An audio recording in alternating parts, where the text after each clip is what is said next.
हाँ जी students, welcome करते हैं ਤੁਹਾਡਾ tour study class YouTube channel ਦੇ ਵਿੱਚ। ਇਸ ਵੀਡੀਓ ਦੇ ਵਿੱਚ ਸਟੂਡੈਂਟਸ ਆਪਾਂ 12th ਕਲਾਸ ਸਟੂਡੈਂਟਸ ਦੇ ਲਈ ਜਿਹੜੇ ਕਿ ਪੋਲੀਟੀਕਲ ਸਾਇੰਸ ਦੇ ਮਾਡਲ ਟੈਸਟ ਪੇਪਰ ਲੈ ਕੇ ਆਏ 4 ਮਾਡਲ ਟੈਸਟ ਪੇਪਰ ਕਰਾਂਗੇ। ਇਸ ਤੋਂ ਇਲਾਵਾ ਆਪਾਂ ਕਾਫੀ ਸਾਰੇ ਮਾਡਲ ਟੈਸਟ ਪੇਪਰ 5 ਤੋਂ 6 ਮਾਡਲ ਟੈਸਟ ਪੇਪਰ ਆਪਾਂ ਕਰ ਚੁੱਕੇ ਹਾਂ। ਅਗਰ ਤੁਸੀਂ ਨਈ ਵੀਡੀਓਜ਼ ਵਾਚ ਕੀਤੇ ਤਾਂ ਜ਼ਰੂਰ ਵਾਚ ਕਰੋ। ਇਹਨਾਂ 4 ਮਾਡਲ ਟੈਸਟ ਪੇਪਰਾਂ ਦਾ ਸਭ ਤੋਂ ਪਹਿਲਾਂ ਆਪਾਂ ਆਬਜੈਕਟਿਵ ਟਾਈਪ ਕੁਐਸਚਨ ਆਨਸਰ ਕਰਾਂਗੇ, ਵਸਤੂਨਿਸ਼ਟ ਪ੍ਰਸ਼ਨ ਕਰਾਂਗੇ, ਫਿਰ 3-3 ਅੰਕਾਂ ਵਾਲੇ, ਫਿਰ 6-6 ਅੰਕਾਂ ਵਾਲੇ ਕਰਾਂਗੇ। ਹਾਂਜੀ, ਸਟਾਰਟਿੰਗ 'ਚ ਹੈ ਫਸਟ ਆਪਣਾ ਹੇਠ ਲਿਖਿਆਂ ਵਿੱਚੋਂ ਕਿਹੜਾ ਰਾਜਨੀਤਿਕ ਪ੍ਰਣਾਲੀ ਦਾ ਰਸਮੀ ਢਾਂਚਾ ਨਹੀਂ ਹੈਗਾ। ਹਾਂਜੀ, ਰਸਮੀ ਢਾਂਚੇ ਕਿਹੜੇ ਨੇ ਪਹਿਲਾਂ ਤਾਂ ਤੁਹਾਨੂੰ ਇਹ ਯਾਦ ਹੋਣਾ ਚਾਹੀਦਾ। ਕਾਰਜਪਾਲਿਕਾ, ਨਿਆਂਪਾਲਿਕਾ, ਵਿਧਾਨ ਪਾਲਿਕਾ, ਇਹ ਰਸਮੀ ਨੇ। ਤਾਂ ਇਸ ਤੋਂ ਇਲਾਵਾ ਜਿਹੜੀ ਵੀ ਚੀਜ਼ ਹੋਊਗੀ ਉਹ ਕਿਹੜੀ ਹੋਊਗੀ, ਰਸਮੀ ਢਾਂਚਾ ਨਹੀਂ ਹੋਊਗਾ। ਠੀਕ ਹੈ, ਕਿਉਂਕਿ ਰਸਮੀ ਕਾਰਜਪਾਲਿਕਾ, ਵਿਧਾਨ ਪਾਲਿਕਾ, ਨਿਆਂਪਾਲਿਕਾ ਨੇ। ਅੱਗੇ ਰਾਜਨੀਤਿਕ ਪ੍ਰਣਾਲੀ ਦੇ ਕੋਈ ਦੋ ਨਿਵੇਸ਼ ਕਾਰਜ ਲਿਖਣੇ ਨੇ, ਤਾਂ ਹਿੱਤ ਸਮਾਜੀਕਰਨ, ਠੀਕ ਹੈ, ਹਿੱਤ ਸਪਸ਼ਟੀਕਰਨ, ਰਾਜਨੀਤਿਕ ਸਮਾਜੀਕਰਨ। ਠੀਕ ਹੈ, ਰਾਜਨੀਤਿਕ ਸਮਾਜੀਕਰਨ ਤੇ ਹਿੱਤ ਸਪਸ਼ਟੀਕਰਨ, ਠੀਕ ਹੈ, ਹੋ ਜਾਣਗੇ। ਅੱਗੇ ਡੈਸ਼ ਦੇ ਅਨੁਸਾਰ ਤੁਲਾਤਮਕ ਰਾਜਨੀਤੀ ਮੌਜੂਦਾ ਵਿਸ਼ਵ ਵਿੱਚ ਰਾਸ਼ਟਰੀ ਸਰਕਾਰਾਂ ਦੇ ਪ੍ਰਤੀਮਾਨਾਂ ਦਾ ਅਧਿਐਨ ਹੈ, ਤਾਂ ਇਹ ਹੈ ਰਾਈਟਰ ਜੀਨ। ਠੀਕ ਹੈ, ਨੈਕਸਟ ਹੈ ਰਾਜਨੀਤਿਕ ਸੱਭਿਆਚਾਰ ਦੀ ਧਾਰਨਾ ਦਾ ਮੁੱਖ ਸਮਰਥਕ ਆਲਮੰਡ ਹੈ, ਸਹੀ ਜਾਂ ਗਲਤ, ਤਾਂ ਇਹ ਸਹੀ ਹੈ। ਰਾਜਨੀਤਿਕ ਸੱਭਿਆਚਾਰ ਦੀ ਧਾਰਨਾ ਦਾ ਮੁੱਖ ਸਮਰਥਕ ਆਲਮੰਡ ਹੈ। ਠੀਕ ਹੈ, ਹੇਠ ਲਿਖੇ ਵਿੱਚੋਂ ਕਿਹੜਾ ਰਾਜਨੀਤਿਕ ਸਮਾਜੀਕਰਨ ਦਾ ਸਾਧਨ ਜਾਂ ਤੱਤ ਨਹੀਂ ਹੈ।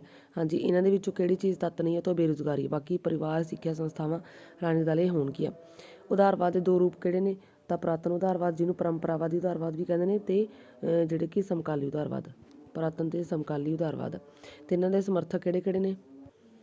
ਪੁਰਾਤਨ ਉਦਾਰਵਾਦ ਦੇ ਸਮਰਥਕ John Locke, Herbert Spencer, Adam Smith. John Locke ਨੂੰ ਉਦਾਰਵਾਦ ਦਾ ਜਿਹੜੇ ਕਿ ਜਨਮਦਾਤਾ ਮੰਨਿਆ ਜਾਂਦਾ। ਠੀਕ ਹੈ, ਤੇ ਸਮਕਾਲੀ ਉਦਾਰਵਾਦ ਲਾਸਕੀ, ਬੈਂਥਮ, T.H. ਗ੍ਰੀਨ। ਠੀਕ ਹੈ, ਤੇ ਗ੍ਰਾਹਮ ਬੈਲਸ ਦੀ ਪੁਸਤਕ 908 ਦੇ ਵਿੱਚ ਰਾਜਨੀਤੀ ਵਿੱਚ ਮਨੁੱਖੀ ਸੁਭਾਅ, ਇੰਗਲਿਸ਼ ਦੇ ਵਿੱਚ ਹਿਊਮਨ ਨੇਚਰ ਇਨ ਪੋਲੀਟਿਕਸ। ਠੀਕ ਹੈ, ਕਿਉਂਕਿ ਇੰਗਲਿਸ਼ ਦੇ ਨੇਮ ਵੀ ਆ ਜਾਂਦੇ ਹੁੰਦੇ ਨੇ। ਡੇਵਿਡ ਈਸਟਨ ਦੀ ਰਾਜਨੀਤਿਕ ਪ੍ਰਣਾਲੀ, ਪੋਲੀਟੀਕਲ ਸਿਸਟਮ 1953 ਦੇ ਵਿੱਚ। ਉਦਾਰਵਾਦ ਦਾ ਜਨਮਦਾਤਾ ਜੌਨ ਲੌਕ। ਠੀਕ ਹੈ, ਇਹਦੀ ਪੁਸਤਕ ਸੀ ਸ਼ਾਸਨ ਉੱਤੇ 2 ਨਿਬੰਧ। ਵਿਅਕਤੀਗਤ ਸੁਤੰਤਰਤਾ ਜ਼ੋਰ ਦਿੱਤਾ ਜੌਨ ਲੌਕ ਨੇ। ਜੌਨ ਲੌਕ ਹੈ ਕਿੱਥੋਂ ਦਾ ਸੀ, ਇੰਗਲੈਂਡ ਦਾ, ਤੇ ਡੇਵਿਡ ਈਸਟਨ ਅਮਰੀਕਾ ਦਾ ਸੀ। ਆਰਥਰ ਬੈਂਟਲੀ ਦੀ ਪੁਸਤਕ ਸੀ ਸ਼ਾਸਨ ਦੀ ਪ੍ਰਕਿਰਿਆ। ਠੀਕ ਹੈ, ਸ਼ਾਸਨ ਦੀ ਪ੍ਰਕਿਰਿਆ, ਪ੍ਰੋਸੈਸ ਆਫ ਗਵਰਨਮੈਂਟ, ਇਹਨੇ ਇੰਗਲਿਸ਼ ਦੇ ਵਿੱਚ ਪ੍ਰੋਸੈਸ ਆਫ ਗਵਰਨਮੈਂਟ। ਸੱਚ ਨਾਲ ਮੇਰੇ ਤਜਰਬੇ, ਮਹਾਤਮਾ ਗਾਂਧੀ ਜੀ ਦੀ। ਠੀਕ ਹੈ, ਸਵੈ ਜੀਵਨੀ ਹੈ, the experiment with my truth. Karl Marx ਦੇ ਦਾਸ ਕੈਪੀਟਲ, ਕਮਿਊਨਿਸਟ ਮੈਨੀਫੈਸਟੋ, ਰਾਜਨੀਤਿਕ ਅਰਥ ਵਿਵਸਥਾ ਦੀ ਸਮੀਖਿਆ, ਵੈਲਿਊ, ਪ੍ਰਾਈਸ, ਪ੍ਰੋਫਿਟ, ਇਨੈਗੂਰਲ ਐਡਰੈਸ। ਤੇ ਦਾਸ ਕੈਪੀਟਲ ਦੇ ਵਿੱਚ ਵਾਧੂ ਮੁੱਲ ਦਾ ਸਿਧਾਂਤ ਦਿੱਤਾ, ਕਾਰਲ ਮਾਰਕਸ ਨੇ। ਤੇ ਵਰਗ ਸੰਘਰਸ਼, ਸ਼ਿੰਗੈਨੀ ਸੰਘਰਸ਼ ਦਿੱਤਾ ਕਮਿਊਨਿਸਟ ਮੈਨੀਫੈਸਟੋ ਦੇ ਵਿੱਚ। ਕਿਰਤੀਆਂ ਨੂੰ ਇਕਮੁੱਠ ਹੋ ਜਾਣ ਦਾ ਵੀ ਧਾਰਨਾ ਦਿੱਤੀ ਸੀ ਕਮਿਊਨਿਸਟ ਮੈਨੀਫੈਸਟੋ ਦੇ ਵਿੱਚ। ਤੇ ਕਾਰਲ ਮਾਰਕਸ ਦਾ ਜਨਮ 5 ਮਈ 1818 ਈਸਵੀ ਦੇ ਵਿੱਚ ਜਰਮਨੀ 'ਚ ਹੁੰਦਾ, ਤੇ ਦੇਹਾਂਤ 1883 ਈਸਵੀ ਦੇ ਵਿੱਚ ਇੰਗਲੈਂਡ, ਲੰਡਨ ਦੇ ਵਿੱਚ ਹੁੰਦਾ। ਮਹਾਤਮਾ ਗਾਂਧੀ ਜੀ ਦਾ ਜਨਮ, ਠੀਕ ਹੈ, 2 ਅਕਤੂਬਰ 1869 ਈਸਵੀ ਨੂੰ ਪੋਰਬੰਦਰ, ਗੁਜਰਾਤ ਦੇ ਵਿੱਚ।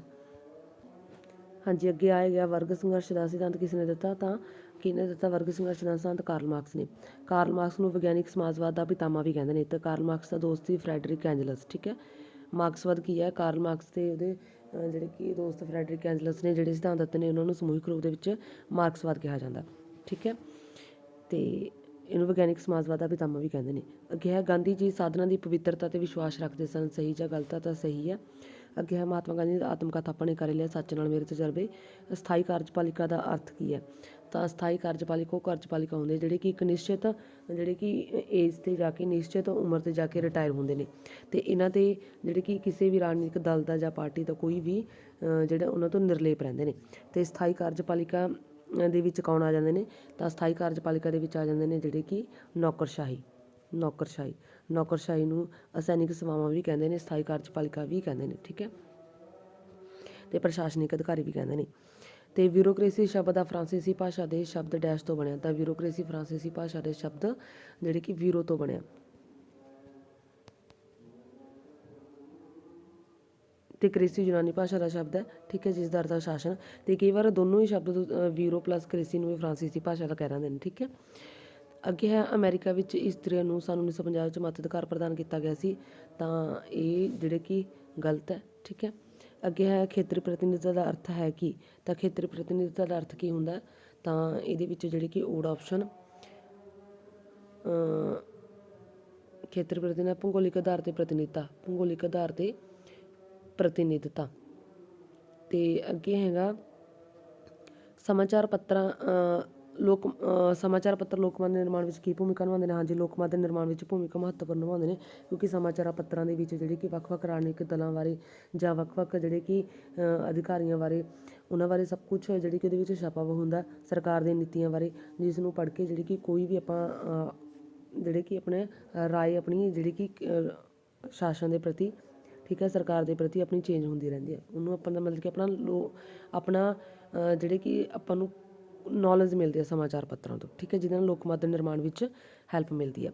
ਅੱਗੇ ਡੈਸ਼ ਦੀ ਆਵਾਜ਼ ਪਰਮਾਤਮਾ ਦੀ ਡੈਸ਼ ਹੁੰਦੀ ਹੈ, ਤਾਂ ਇਹਦੇ ਵਿੱਚ ਆ ਜਾਊਗਾ ਜਨਤਾ ਦੀ ਆਵਾਜ਼। ਜਨਤਾ ਦੀ ਆਵਾਜ਼ ਪਰਮਾਤਮਾ ਦੀ ਆਵਾਜ਼ ਹੁੰਦੀ ਹੈ, ਕਿਉਂਕਿ ਲੋਕਮਤ ਦੇ ਵਿੱਚ ਸਭ ਤੋਂ ਵੱਧ ਅਧਿਕਾਰ ਜਿਹੜੇ ਕਿ ਜਨਤਾ ਨੂੰ ਹੁੰਦੇ ਨੇ, ਸਭ ਤੋਂ ਪਾਵਰਫੁਲ, ਸਭ ਤੋਂ ਸ਼ਕਤੀਸ਼ਾਲੀ। ਅੱਗੇ ਹੈ ਪ੍ਰਜਾਤੰਤਰ ਵਿੱਚ ਰਾਜਨੀਤਿਕ ਦਲਾਂ ਦਾ ਅਧਿਕ ਮਹੱਤਵ ਨਹੀਂ ਹੁੰਦਾ, ਤਾਂ ਗਲਤ ਹੈ, ਬਲਕਿ ਅਧਿਕ ਮਹੱਤਵ ਹੁੰਦਾ ਪ੍ਰਜਾਤੰਤਰਾਂ ਦੇ ਵਿੱਚ, ਠੀਕ ਹੈ। ਅਤੇ ਅੱਗੇ ਹੈ ਹੇਠ ਲਿਖੇ ਵਿੱਚੋਂ ਕਿਹੜਾ ਰਾਜਨੀਤਿਕ ਦਲ ਦਾ ਕੰਮ ਨਹੀਂ ਹੈ? ਹਾਂਜੀ, ਤਾਂ ਸੜਕਾਂ 'ਤੇ ਪੁਲ ਬਣਵਾਉਣਾ, ਜਨਮਤ ਤਿਆਰ ਕਰਨਾ ਕੰਮ ਹੈ, ਰਾਜਨੀਤਿਕ ਸਿੱਖਿਆ ਦੇਣਾ ਕੰਮ ਹੈ, ਚੋਣ ਲੜਨਾ ਕੰਮ ਹੈ, ਠੀਕ ਹੈ, ਤਾਂ ਇਹ ਕੰਮ ਨਹੀਂ ਹੈ। ਦਬਾਅ ਸੰਬੰਧੀ ਕਾਰਜਵਿਧੀ ਦੇ ਕੋਈ ਦੋ ਢੰਗ? ਹਾਂਜੀ, ਹੜਤਾਲਾਂ ਕਰਨੇ, ਧਰਨੇ ਦੇਣਾ, ਠੀਕ ਹੈ, ਤਾਂ ਇਹ ਆ ਜਾਣਗੇ ਇਹਦੇ ਸਾਰੇ ਕਾਰਜ। ਹੜਤਾਲਾਂ, ਲੋਬਿੰਗ ਕਰਨਾ, ਠੀਕ ਹੈ, ਬਿਨੇ ਪੱਤਰ ਦੇਣਾ, ਇਹ ਸਾਰੇ ਕਾਰਜਵਿਧੀ ਦੇ ਢੰਗ ਆ ਜਾਣਗੇ।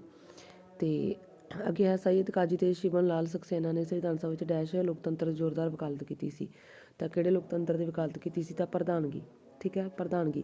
ਅਤੇ ਸੰਸਦੀ ਸ਼ਾਸਨ ਪ੍ਰਣਾਲੀ ਹੁੰਦੀ ਹੈ ਜਿੱਥੇ ਕਾਰਜਪਾਲਿਕਾ ਵਿਧਾਨ ਪਾਲਿਕਾ ਵਿੱਚ ਆਪਸੀ ਸੰਬੰਧ ਹੁੰਦੇ ਨੇ, ਠੀਕ ਹੈ। ਕਾਰਜਪਾਲਿਕਾ ਵਿਧਾਨ ਪਾਲਿਕਾ ਪ੍ਰਤੀ ਉੱਤਰਦਾਈ ਹੁੰਦੀ ਹੈ, ਜਿੱਥੇ ਉੱਤਰਦਾਈ ਨਹੀਂ ਹੁੰਦੀ ਤਾਂ ਉਹ ਪ੍ਰਧਾਨਗੀ ਹੋਊਗਾ, ਠੀਕ ਹੈ। ਅਤੇ ਸੰਸਦੀ ਸ਼ਾਸਨ ਪ੍ਰਣਾਲੀ ਭਾਰਤ ਦੇ ਵਿੱਚ ਅਪਣਾਈ ਗਈ ਹੈ ਇਹ, ਅਤੇ ਕਿਸ ਦੇਸ਼ ਦੀ ਦੇਣ ਹੈ? ਤਾਂ ਬ੍ਰਿਟੇਨ ਦੀ, ਠੀਕ ਹੈ, ਬ੍ਰਿਟੇਨ ਦੀ ਦੇਣ ਆ, ਤਾਂ ਬ੍ਰਿਟੇਨ ਭਾਵ ਕਿ ਇੰਗਲੈਂਡ, ਠੀਕ ਹੈ। ਅੱਗੇ ਹੈ ਨਗਰ ਸੁਧਾਰ ਟਰੱਸਟ ਕੀ ਹੁੰਦਾ? ਹਾਂਜੀ, ਨਗਰ ਸੁਧਾਰ ਟਰੱਸਟ, ਠੀਕ ਹੈ, ਸ਼ਹਿਰੀ ਸਥਾਨਕ ਸਰਕਾਰ ਦੀ ਮਹੱਤਵਪੂਰਨ ਇਕਾਈ ਹੈ ਇਹ। ਵੱਡੇ ਸ਼ਹਿਰਾਂ ਵਿੱਚ ਇਹਦੀ ਸਥਾਪਨਾ ਕੀਤੀ ਜਾਂਦੀ ਹੁੰਦੀ ਹੈ, ਠੀਕ ਹੈ, ਜਿਸ ਦਾ ਚੇਅਰਮੈਨ ਸਰਕਾਰ ਦੁਆਰਾ ਲਗਾਇਆ ਜਾਂਦਾ ਅਤੇ ਕਾਰਜਕਾਰੀ ਅਧਿਕਾਰੀ ਵੀ ਹੁੰਦਾ। ਨਗਰ ਸੁਧਾਰ ਟਰੱਸਟ ਦਾ ਕੰਮ ਕੀ ਹੁੰਦਾ? ਸ਼ਹਿਰ ਦਾ ਵਿਕਾਸ ਕਰਨਾ, ਸ਼ਹਿਰ ਨੂੰ ਹਰ ਪੱਖ ਤੋਂ ਸੋਹਣਾ ਬਣਾਉਣਾ। ਅਤੇ ਸ਼ੌਣੀ ਬੋਰਡ ਵੀ ਤੁਸੀਂ ਰੀਡ ਕਰ ਲੈਣਾ, ਠੀਕ ਹੈ, ਇਹ ਵੀ ਇੰਪੋਰਟੈਂਟ ਨੇ। ਅਤੇ ਪੋਰਟ ਟਰੱਸਟ, ਠੀਕ ਹੈ। ਅੱਗੇ ਹੈ ਭਾਰਤੀ ਜਨਤਾ ਪਾਰਟੀ ਦੇ ਪ੍ਰਧਾਨ ਹਨ, ਤਾਂ ਜਿਹੜੇ ਕਿ JP ਨੱਡਾ, ਠੀਕ ਹੈ, JP ਨੱਡਾ। ਅੱਗੇ ਹੈ ਮਾਰਕਸਵਾਦੀ ਕਮਿਊਨਿਸਟ ਪਾਰਟੀ ਦੇ ਮਹਾਸਚਿਵ ਸ਼੍ਰੀ ਸੀਤਾਰਾਮ ਯੈਚੂਰੀ ਹਨ, ਤਾਂ ਇਹ ਸਹੀ ਹੈ। ਅੱਗੇ ਹੇਠ ਲਿਖਿਆਂ ਵਿੱਚੋਂ ਕਿਹੜਾ ਕਥਨ ਜਿਹੜੇ ਕਿ ਰਾਜਨੀਤਿਕ ਸਹਿਭਾਗਿਤਾ ਲਈ ਜ਼ਿੰਮੇਵਾਰ ਹੈ? ਤਾਂ ਇਹ ਸਾਰੇ ਆ ਜਾਣਗੇ, ਠੀਕ ਹੈ। ਅਤੇ ਇਹਨਾਂ ਪਾਰਟੀਆਂ ਦੇ ਸਟੂਡੈਂਟਸ ਤੁਸੀਂ ਕਾਰਜਕ੍ਰਮ ਸਾਰਿਆਂ ਦੇ ਕਰ ਲੈਣੇ ਨੇ, ਅਤੇ ਚੋਣ ਨਿਸ਼ਾਨ ਮੈਂ ਤੁਹਾਨੂੰ ਇੱਕ ਵਾਰ ਸਾਰੇ ਦੱਸ ਦਿੰਦੀ ਹਾਂ।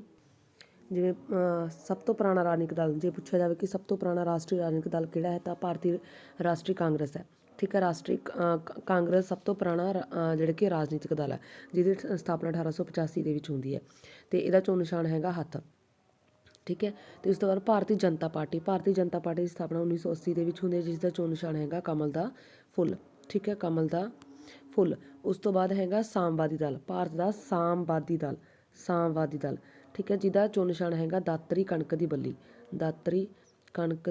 ਬੱਲੀ, ਇਹ ਚੋਣ ਨਿਸ਼ਾਨ ਹੈ। ਅਤੇ ਇਹਦੀ ਸਥਾਪਨਾ 1924 'ਚ ਹੁੰਦੀ ਹੈ, 1924 ਦੇ ਵਿੱਚ ਹੁੰਦੀ ਹੈ। ਅਤੇ ਭਾਰਤ ਦਾ ਸਾਮਵਾਦੀ ਦਲ ਮਾਰਕਸਵਾਦੀ, ਇਹ ਯਾਦ ਰੱਖਣੇ ਨੇ, ਇੱਕ ਸਾਮਵਾਦੀ, ਇੱਕ ਮਾਰਕਸਵਾਦੀ। ਹੁਣ ਮਾਰਕਸਵਾਦੀ ਦਲ ਦੀ ਸਥਾਪਨਾ 1964 'ਚ ਹੁੰਦੀ ਹੈ, ਠੀਕ ਹੈ। ਜੇ ਸਾਮਵਾਦੀ ਪੁੱਛਿਆ ਜਾਵੇ ਫਿਰ 1924, ਜਦੋਂ ਨਾਲ ਮਾਰਕਸਵਾਦੀ ਪਾ ਦਿੱਤਾ ਜਾਵੇ ਫਿਰ 1964 ਹੈ। ਅਤੇ ਇਹਦਾ ਚੋਣ ਨਿਸ਼ਾਨ ਹੈਗਾ ਦਾਤਰੀ, ਹਥੌੜਾ ਅਤੇ ਤਾਰਾ। ਅਤੇ ਬਹੁਜਨ ਸਮਾਜ ਪਾਰਟੀ 1984 ਦੇ ਵਿੱਚ, ਬਹੁਜਨ ਸਮਾਜ ਪਾਰਟੀ ਚੋਣ ਨਿਸ਼ਾਨ ਹੈਗਾ ਹਾਥੀ, ਠੀਕ ਹੈ। ਅਤੇ ਆਪ ਪਾਰਟੀ ਦਾ ਤੁਹਾਨੂੰ ਯਾਦ ਹੈ ਝਾੜੂ ਹੋਊਗਾ, ਠੀਕ ਹੈ। ਅਤੇ ਇਹਨਾਂ ਦਾ ਜਿਹੜੀ ਕਿ ਸਥਾਪਨਾ ਨਵੰਬਰ 2012 ਦੇ ਵਿੱਚ। ਅਤੇ ਇਸ ਤੋਂ ਇਲਾਵਾ ਆਲ ਇੰਡੀਅਨ ਤ੍ਰਿਣਮੂਲ ਕਾਂਗਰਸ, ਜਿਹਦਾ ਘਾਹ ਦੇ ਵਿੱਚ 2 ਫੁੱਲ, ਠੀਕ ਹੈ, ਅਤੇ 2016 ਦੇ ਵਿੱਚ ਇਹਦੀ ਸਥਾਪਨਾ ਹੁੰਦੀ ਹੈ। ਮਮਤਾ ਬੈਨਰਜੀ ਇਹਨਾਂ ਦੇ ਜਿਹੜੇ ਕਿ ਅਧਿਅਕਸ਼ ਨੇ, ਇਹ ਯਾਦ ਰੱਖਣੇ ਨੇ।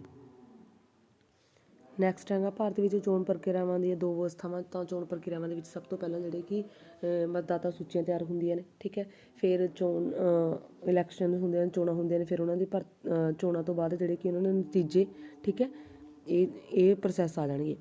ਅੱਗੇ ਹੈ ਡੈਸ਼ ਸਨ ਡੈਸ਼ ਵਿੱਚ ਭਾਸ਼ਾਈ ਆਧਾਰ 'ਤੇ ਰਾਜਾਂ ਦਾ ਪੁਨਰ ਗਠਨ ਕੀਤਾ ਗਿਆ, ਤਾਂ 1966, 1 ਨਵੰਬਰ 1966 ਦੇ ਵਿੱਚ, ਠੀਕ ਹੈ, ਭਾਸ਼ਾ ਦੇ ਆਧਾਰ 'ਤੇ ਪੁਨਰ ਗਠਨ ਕੀਤਾ ਗਿਆ। ਅਤੇ ਨੈਕਸਟ ਹੈ ਹੇਠ ਲਿਖੇ ਵਿੱਚੋਂ ਭਾਰਤ ਦੀ ਵਿਦੇਸ਼ ਨੀਤੀ ਦੀ ਵਿਸ਼ੇਸ਼ਤਾ, ਤਾਂ ਵਿਦੇਸ਼ ਨੀਤੀ ਦੀ ਵਿਸ਼ੇਸ਼ਤਾ ਇਹਦੇ ਵਿੱਚ ਆ ਜਾਊਗਾ ਗੁੱਟਨਲੇਪਤਾ। ਤੇ ਵਿਦੇਸ਼ ਨੀਤੀ ਕਿਹੜੇ ਆਰਟੀਕਲ ਦੇ ਅਧੀਨ ਹੈ? 51 ਦੇ। 51 ਆਰਟੀਕਲ ਭਾਰਤੀ ਸੰਵਿਧਾਨ ਦਾ ਭਾਗ 4 ਦੇ ਵਿੱਚ ਹੈ। ਤੇ ਗੁੱਟਨਲੇਪਤਾ ਕਿਸੇ ਵੀ ਗੁੱਟ ਦੇ ਵਿੱਚ ਸ਼ਾਮਲ ਨਾ ਹੋਣਾ, ਠੀਕ ਹੈ, ਇਹ ਹੈ ਗੁੱਟਨਲੇਪਤਾ। ਤੇ ਅੱਗੇ ਹੈ ਸੰਯੁਕਤ ਰਾਸ਼ਟਰ ਦੀਆਂ ਕੋਈ 2 ਏਜੰਸੀਆਂ ਦੇ ਨਾਂ ਲਿਖਣੇ ਨੇ। ਤਾਂ ਏਜੰਸੀਆਂ ਇਹਨਾਂ ਦੇ ਵਿੱਚੋਂ ਕਿਹੜੇ ਆ ਜਾਣਗੀਆਂ? ਤਾਂ ਸੰਯੁਕਤ ਰਾਸ਼ਟਰ ਦੀਆਂ ਏਜੰਸੀਆਂ ਆ ਜਾਣਗੀਆਂ ਜਿਹੜੇ ਕਿ ਅੰਤਰਰਾਸ਼ਟਰੀ ਮਜ਼ਦੂਰ ਸੰਗਠਨ ਤੇ ਸੰਯੁਕਤ ਰਾਸ਼ਟਰ ਸਿੱਖਿਅਕ ਵਿਗਿਆਨਿਕ ਤੇ ਸੱਭਿਆਚਾਰਕ ਸੰਗਠਨ, ਠੀਕ ਹੈ। ਤੇ ਇਹ ਵੀ 4 ਰੱਖਣੇ ਨੇ ਇਹਦੇ ਅੰਗ, ਠੀਕ ਹੈ। ਇਹਦੀ ਸਥਾਪਨਾ 24 ਅਕਤੂਬਰ 1945 ਦੇ ਵਿੱਚ ਹੁੰਦੀ ਹੈ ਤੇ 6 ਅੰਗ ਨੇ, ਠੀਕ ਹੈ, ਮਹਾਸਭਾ। ਤੇ ਪਹਿਲਾਂ ਇਹਦੇ ਮੁੱਢਲੇ ਮੈਂਬਰ ਕਿੰਨੇ ਸੀ? 51 ਸੰਯੁਕਤ ਰਾਸ਼ਟਰ ਦੇ। ਤੇ ਹੁਣ ਕਰੰਟ ਦੇ ਵਿੱਚ UNO ਦੇ ਮੈਂਬਰ ਹੈਗੇ ਨੇ 193 ਦੇਸ਼। ਤੇ ਜਿਹੜੇ ਕਿ ਮਹਾਸਭਾ ਜਿਸ ਨੂੰ ਸੰਸਦ ਵੀ ਕਹਿੰਦੇ ਨੇ, ਸੁਰੱਖਿਆ ਪਰਿਸ਼ਦ ਦੇ ਵਿੱਚ ਹੁੰਦੇ ਨੇ 10 ਅਸਥਾਈ ਮੈਂਬਰ, 5 ਸਥਾਈ, ਟੋਟਲ 15 ਹੁੰਦੇ ਨੇ। ਸਥਾਈ ਮੈਂਬਰਾਂ ਨੂੰ ਵੀਟੋ ਸ਼ਕਤੀ ਦਾ ਅਧਿਕਾਰ ਹਾਸਿਲ ਹੈ। ਤਾਂ ਇਹਦੇ ਵਿੱਚ ਜਿਹੜੇ ਕਿ ਵੀਟੋ ਸ਼ਕਤੀ ਦੇ ਵਿੱਚ ਅਮਰੀਕਾ, ਇੰਗਲੈਂਡ, ਫਰਾਂਸ, ਰੂਸ ਤੇ ਚੀਨ ਇਹ ਆ ਜਾਣਗੇ ਜਿਹੜੇ ਕਿ ਵੀਟੋ ਸ਼ਕਤੀ ਵਾਲੇ। ਆਰਥਿਕ ਤੇ ਸੁਰੱਖਿਆ ਪਰਿਸ਼ਦ ਜਿਹਦੇ ਵਿੱਚ 54 ਮੈਂਬਰ ਹੁੰਦੇ ਨੇ। ਟਰਸਟੀਸ਼ਿਪ ਕੌਂਸਲ, ਅੰਤਰਰਾਸ਼ਟਰੀ ਅਦਾਲਤ ਤੇ ਸਕੱਤਰਤ। ਅੱਗੇ ਹੈਗਾ ਸਾਰਕ ਦੀ ਰਸਮੀ ਰੂਪ ਨਾਲ ਸਥਾਪਨਾ ਕਦੋਂ ਹੁੰਦੀ ਆ? ਤਾਂ 8 ਦਸੰਬਰ, ਠੀਕ ਹੈ, 1985 ਦੇ ਵਿੱਚ ਸਾਰਕ ਦੀ ਸਥਾਪਨਾ ਹੁੰਦੀ ਰਸਮੀ ਰੂਪ ਦੇ ਵਿੱਚ। ਤੇ ਸਾਰਕ ਦਾ ਪੂਰਾ ਨਾਂ ਦੱਖਣੀ ਏਸ਼ੀਆਈ ਖੇਤਰੀ ਸਹਿਯੋਗ ਸੰਗਠਨ। ਤੇ ਇਹਦੀ ਸਥਾਪਨਾ 8 ਦਸੰਬਰ 1985 ਵਿੱਚ ਹੁੰਦੀ ਹੈ। ਦਫ਼ਤਰ ਕਾਠਮਾਂਡੂ, ਨੇਪਾਲ ਦੀ ਰਾਜਧਾਨੀ ਦੇ ਵਿੱਚ। ਫਸਟ ਸੰਮੇਲਨ ਢਾਕਾ ਦੇ ਵਿੱਚ, ਬੰਗਲਾਦੇਸ਼ ਦੀ ਰਾਜਧਾਨੀ ਹੈ, ਢਾਕਾ ਦੇ ਵਿੱਚ ਹੁੰਦਾ। ਤੇ ਪਹਿਲਾਂ ਇਹਦੇ 7 ਮੈਂਬਰ ਸੀ, ਭਾਰਤ, ਮਾਲਦੀਵ, ਪਾਕਿਸਤਾਨ, ਬੰਗਲਾਦੇਸ਼, ਸ਼੍ਰੀਲੰਕਾ, ਨੇਪਾਲ, ਭੂਟਾਨ। ਤੇ 8ਵੇਂ ਦੇ ਵਿੱਚ ਜੁੜਿਆ ਅਫਗਾਨਿਸਤਾਨ, ਠੀਕ ਹੈ। ਤੇ ਸਾਰਕ ਦੀ ਸਥਾਪਨਾ ਵਿੱਚ ਸਭ ਤੋਂ ਵੱਧ ਸਿਹਰਾ ਜਾਂਦਾ ਬੰਗਲਾਦੇਸ਼ ਦੇ ਰਾਸ਼ਟਰਪਤੀ, ਠੀਕ ਹੈ, ਜ਼ਿਆ ਉਰ ਰਹਿਮਾਨ। ਤੇ ਸੰਯੁਕਤ ਰਾਸ਼ਟਰ ਦਾ ਜਿਹੜੇ ਕਿ ਮੁੱਖ ਦਫ਼ਤਰ ਕਿੱਥੇ ਆ? ਨਿਊਯਾਰਕ ਦੇ ਵਿੱਚ, ਅਮਰੀਕਾ ਦੇ ਸ਼ਹਿਰ ਨਿਊਯਾਰਕ ਦੇ ਵਿੱਚ। ਅੱਗੇ ਹੈ ਪਾਕਿਸਤਾਨ ਸ਼ੀਤ ਯੁੱਧਕਾਲੀਨ ਸੈਨਿਕ ਨੇ ਗਠਬੰਧਨ ਜਿਵੇਂ ਸੀਟੋ ਤੇ ਸੈਂਟੋ ਵਿੱਚ ਸ਼ਾਮਲ ਹੋਇਆ। ਤਾਂ ਜਿਹੜੇ ਕਿ ਇਹ ਸਹੀ ਹੈ। ਅੱਗੇ ਤਾਸ਼ਕੰਦ ਸਮਝੌਤਾ ਕਿਹਨਾਂ ਦੇਸ਼ਾਂ ਵਿਚਕਾਰ ਹੁੰਦਾ? ਤਾਂ ਭਾਰਤ ਤੇ ਪਾਕਿਸਤਾਨ ਦੇ ਵਿਚਕਾਰ ਤਾਸ਼ਕੰਦ ਸਮਝੌਤਾ ਹੁੰਦਾ। ਤੇ ਜਿਹੜੇ ਕਿ ਇੱਕ ਤੁਸੀਂ ਇਹ ਵੀ ਯਾਦ ਰੱਖਣਾ ਕਿ ਸ਼ਿਮਲਾ ਸਮਝੌਤਾ ਭਾਰਤ ਤੇ ਪਾਕਿਸਤਾਨ ਦੇ ਵਿੱਚ ਹੁੰਦਾ 1972 ਦੇ ਵਿੱਚ, ਠੀਕ ਹੈ। ਤੇ ਪੰਚਸ਼ੀਲ ਹੈ ਜਿਹੜੇ ਕਿ ਤਿੱਬਤ ਨੂੰ ਲੈ ਕੇ ਹੁੰਦਾ ਇਹ ਸਮਝੌਤਾ। ਤੇ ਤਾਸ਼ਕੰਦ ਸਮਝੌਤਾ ਭਾਰਤ ਤੇ ਪਾਕਿਸਤਾਨ ਦੇ ਵਿੱਚ। ਉਸ ਤੋਂ ਬਾਅਦ 1971 ਦੇ ਭਾਰਤ ਰੂਸ ਦੀਆਂ ਮੁੱਖ ਧਾਰਨਾਵਾਂ ਕੀ ਨੇ? ਤਾਂ ਇਹਦੇ ਵਿੱਚ ਆ ਜਾਊਗਾ ਜਿਹੜੇ ਕਿ ਤੇ ਰਾਸ਼ਟਰੀ ਮਨੁੱਖੀ ਅਧਿਕਾਰ ਆਯੋਗ ਦੀ ਸਥਾਪਨਾ ਕਦੋਂ ਹੁੰਦੀ ਆ? ਤਾਂ ਇਹਦੇ ਵਿੱਚ ਰਾਸ਼ਟਰੀ ਮਨੁੱਖੀ ਅਧਿਕਾਰ ਦੀ ਸਥਾਪਨਾ 1993 ਦੇ ਵਿੱਚ। ਤੇ 10 ਦਸੰਬਰ ਨੂੰ ਜਿਹੜੇ ਕਿ ਮਨੁੱਖੀ ਅਧਿਕਾਰ ਦਿਵਸ ਮਨਾਇਆ ਜਾਂਦਾ। ਅੱਗੇ ਹੈਗੇ ਨੇ 3 ਅੰਕਾਂ ਵਾਲੇ ਇਹ ਕੁਐਸਚਨ ਨੇ, ਇਹਨਾਂ ਦੇ ਆਪਾਂ ਆਨਸਰ ਬਾਅਦ ਚੋਂ ਕਰਾਂਗੇ। ਪਹਿਲਾਂ ਆਪਾਂ ਨੈਕਸਟ ਮਾਡਲ ਟੈਸਟ ਪੇਪਰ ਦੇ ਆਬਜੈਕਟਿਵ ਟਾਈਪ ਕੁਐਸਚਨ ਕਰ ਲਈਏ, ਠੀਕ ਹੈ। ਇਹ ਵੀ ਸਾਰੇ ਕੁਐਸਚਨ ਆਪਾਂ ਇਸ ਵੀਡੀਓ 'ਚ ਕਰਾਂਗੇ। ਹਾਂਜੀ, ਹੁਣ ਪਹਿਲਾਂ ਆਪਾਂ ਉਸ ਨੈਕਸਟ ਮਾਡਲ ਟੈਸਟ ਪੇਪਰ ਲੈ ਲਈਏ। ਰਾਜਨੀਤਿਕ ਵਿਵਸਥਾ ਸ਼ਬਦਾਂ ਦੇ 2 ਭਾਗ ਨੇ। ਤਾਂ ਕਿਹੜੇ 2 ਭਾਗ ਨੇ?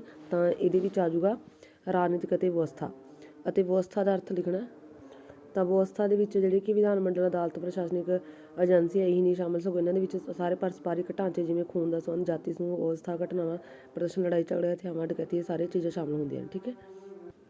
ਨੈਕਸਟ ਹੈ ਤੁਲਨਾਤਮਕ ਰਾਜਨੀਤੀ ਤੋਂ ਭਾਵ ਰਾਜਨੀਤਿਕ ਸੰਸਥਾਵਾਂ ਦੇ ਡੈਸ਼ ਅਧਿਐਨ ਤੋਂ, ਤੁਲਨਾਤਮਕ ਅਧਿਐਨ ਤੋਂ ਤੁਲਨਾਤਮਕ, ਠੀਕ ਹੈ। ਰਾਜਨੀਤਿਕ ਸੱਭਿਆਚਾਰ ਇੱਕ ਪਰੰਪਰਾਗਤ ਧਾਰਨਾ ਹੈ, ਸਹੀ ਜਾਂ ਗਲਤ? ਤਾਂ ਇਹ ਗਲਤ ਹੈ। ਤੇ ਇਹ ਕਿਸ ਨੇ ਕਿਹਾ ਕਿ ਸਕੂਲ ਢਾਂਚਾ ਰਾਜਨੀਤਿਕ ਸਮਾਜੀਕਰਨ ਨੂੰ ਪ੍ਰਭਾਵਿਤ ਕਰਨ ਵਾਲਾ ਦੂਸਰਾ ਸ਼ਕਤੀਸ਼ਾਲੀ ਸਾਧਨ ਹੈ? ਤਾਂ ਆਲਮੰਡ ਤੇ ਪਵੇਲ ਨੇ।